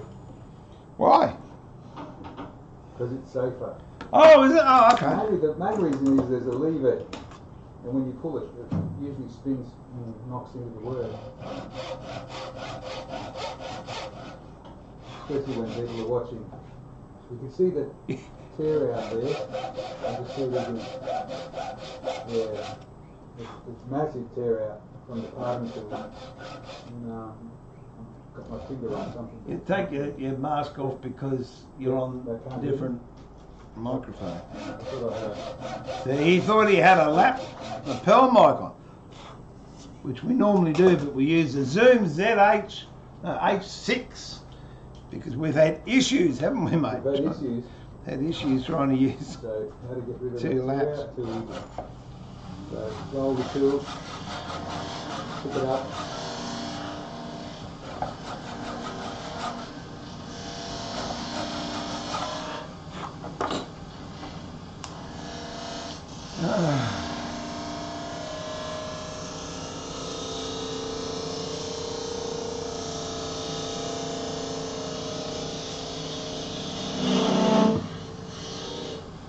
If you do get vibration, usually it's because you're rubbing the bevel too hard, or you're using a normal. So I might even put a bit of glue on here as well. That way I'm guaranteed everything gets glued.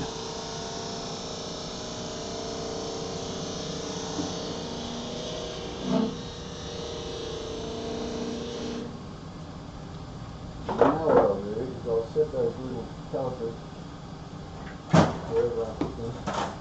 So we haven't been chatty, we've been working, and I'm going to come back in the chat room and have a chat. Anyway, that's 2 lots, and I'll leave those on. I'll do the other 2 off stream, and we'll break those off on Monday stream and fit the hinges, because we're nigh on out of time. But there's some things I want to show you before we go, and Theo's got to finish a rolling pin so I can make pastry tonight. Oh, dear, oh dear.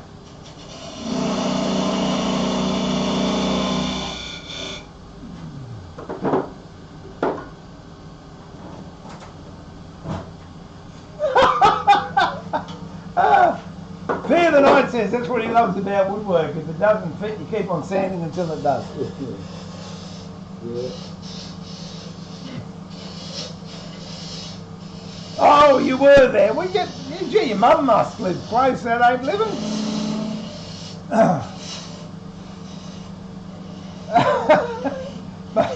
Michael says on YouTube, you guys are great, thanks so much. As I get older, I forget about the things that bother me. But if I worried about everything that bothered me, I'd never get out of bed. Good night, and we hope to have you back at the bench very, very soon. Yeah, mate, that ain't living. It's not as bad as my patio after I cleaned up the timber for his bench. Mate, you can blow that off with a blower, I can't. I've got to sweep all this up.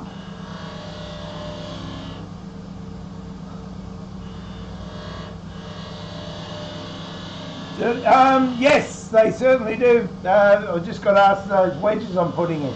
It is for structure more than aesthetics. I just grabbed, that's a bit of myrtle that I had, that's why I threw that in. But yeah, you can make a feature out of it, but the main reason for it is the structural strength on the corners. And I'll do the same to the doors as well. Okay, I'll show you what Terry and I did.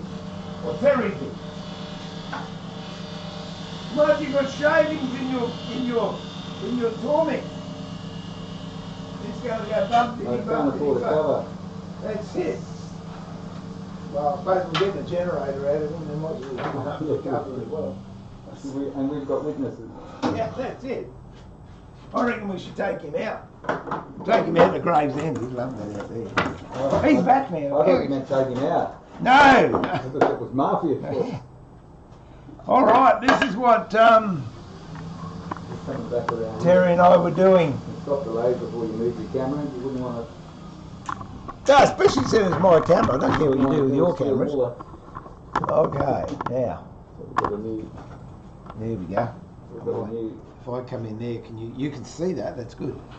This is what we were doing, which, oh no, there's another piece of timber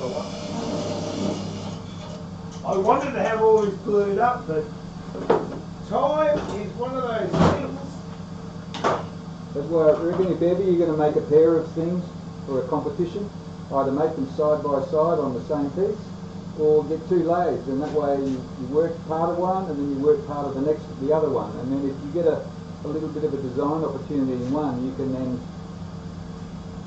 continue and change the other one to match, so you can get a perfect pair, and you only have to have one go at it. Or you get a copy lathe and make one. Yeah. And then, so these dovetails here, and these dovetails here, and these dovetails here, and on the edge, they were all done with 3 hand planes. There was no chisels, there was no saws, it was all done just with hand planes, which what we're trying to do is build a cabinet. I've got to find the ones that fit now, but build a cabinet out of just using hand planes without any of the traditional joinery and cabinetry work that normally is associated with it. So if you can see there, that's a get it in there. That's a pretty darn good fit, and that's straight off of hand plane. And then the frame gets built like this, 4 pieces, and then this sliding, where are we? This sliding dovetail here actually then slides in. I'll move the camera around, it's going to be easier.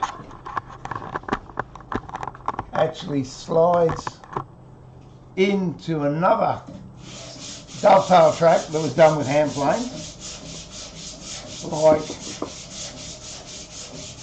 so. So that then slides in there like that.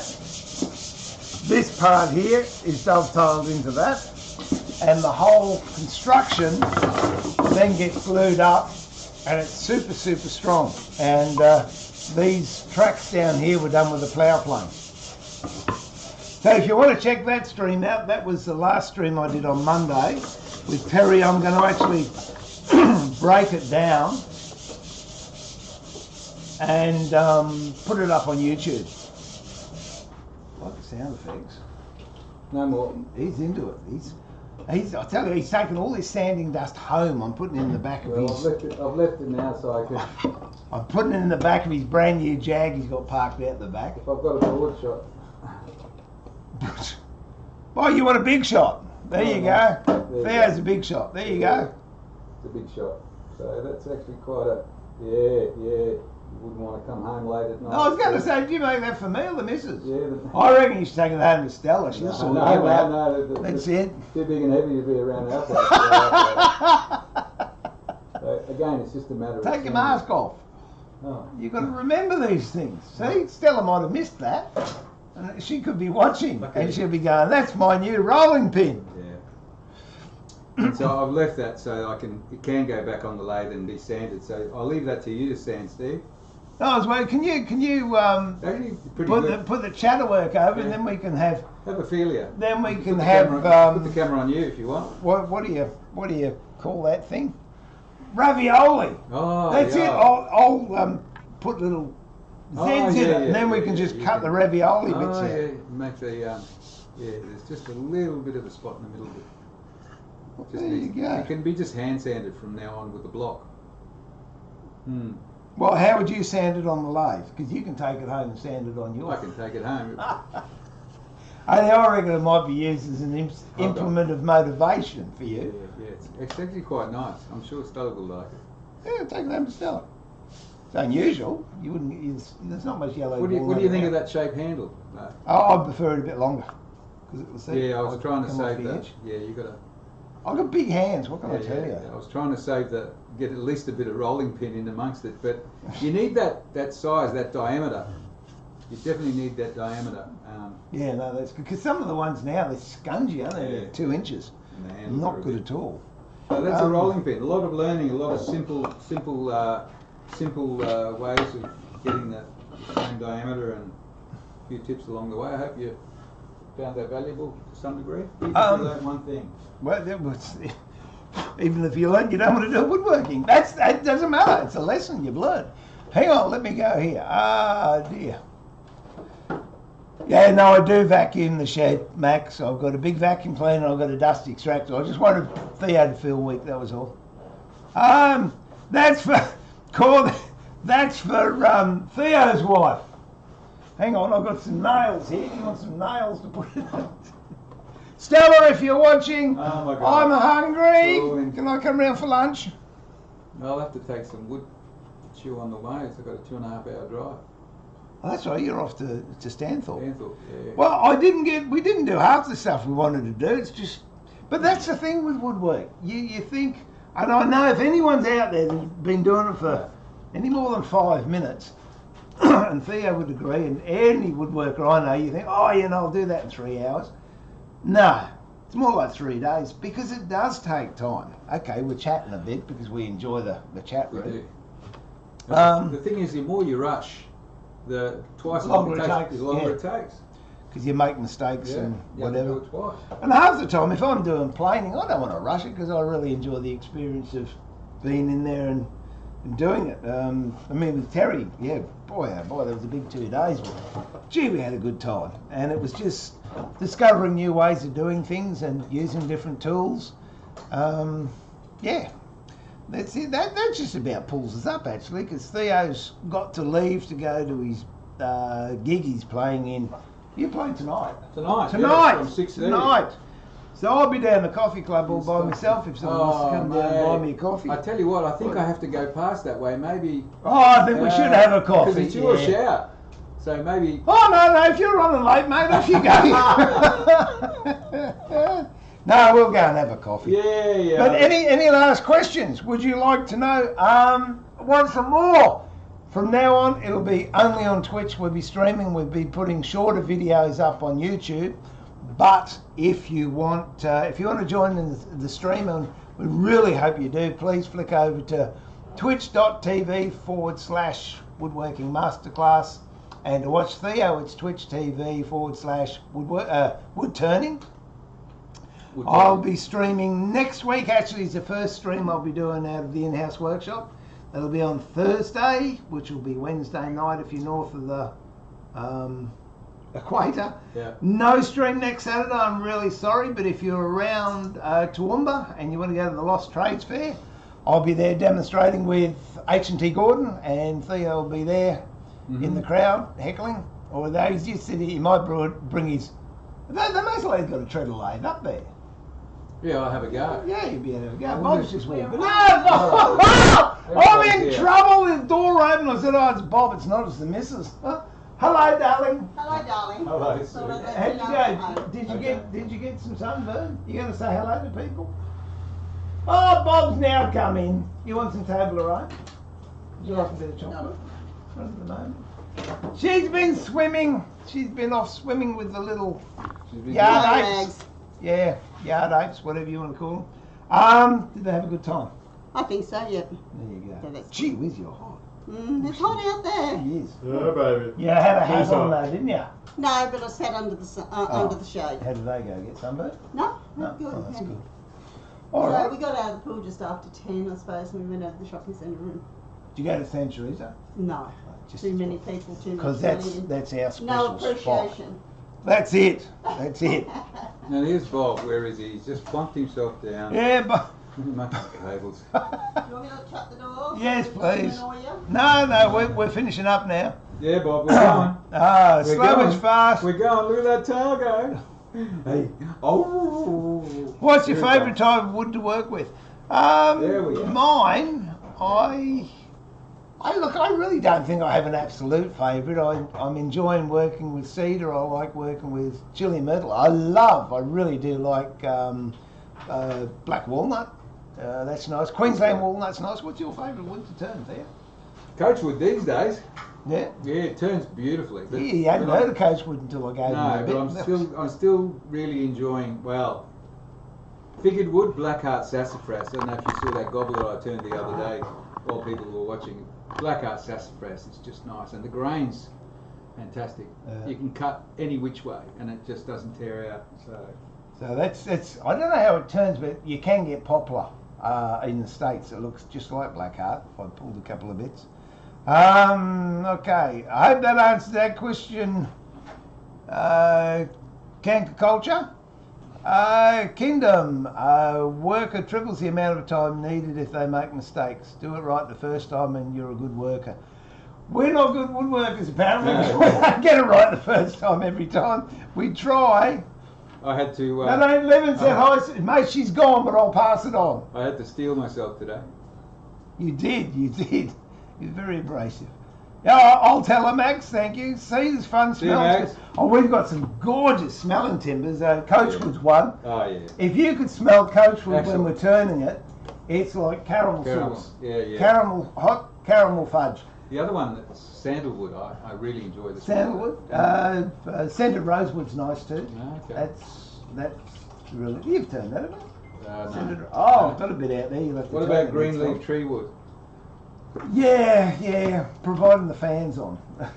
Yeah, cedar smells. I like cigar box cedar. Centucore just followed my. Well, there you go. Okay. And You see? this Wednesday, I'm planning on turning a pop-up toothpick holder. So it's like a lidded box, only when you lift it up, there's a stem in the middle with a little cup and all the And then you're toothpicks. going to turn the toothpicks Toothpicks. too. And then I've done. I'll turn a few toothpicks. Yeah, that ain't Levin says his favourite wood's free. Yeah, mate. No, you get to a stage where you don't want free wood anymore. Well, we call that in Queensland. We call that eucalyptus side of rhotus. There you go. Thanks, T-Rox. Yeah, I'll pass that on. He said, thanks, Steve and Theo, but especially Bob. So thanks, everyone that's followed, who's subbed, who's joined us. Bob's gone. He's The gone. stream will be on Monday with me, Theo on Wednesday, so Yeah. Sunday night north of the equator. And I'm going to be streaming Tuesday. some other times, maybe Tuesday, Thursday lunchtimes or something. and I also have a Q&A, really informal session, nothing heavy on Wednesday night. So if you've got any questions, like Richard earlier on YouTube wanted to know how to sharpen those moulding plates, I do that sort of stuff. But until then, I think that's just about it. I'm just checking to make sure. Well, he's all excited now that you've actually followed Centucore. Yeah. He's wrapped. That gives him 3 followers now. I just got the. Oh no, hang on, your daughter follows. Oh yeah, no. Oh, yeah. I just got the message on my watch. There's Centucore. He's got all the Dick Tracy gadgets. So look, until we meet again, this is Steve and Theo pulling the shed door down saying, remember to keep it sharp. More importantly, keep it safe. Look after yourself. Be nice to each other. God bless. Have a safe week. And we will see you in the stream room very, very soon. As soon as I'm looking for this.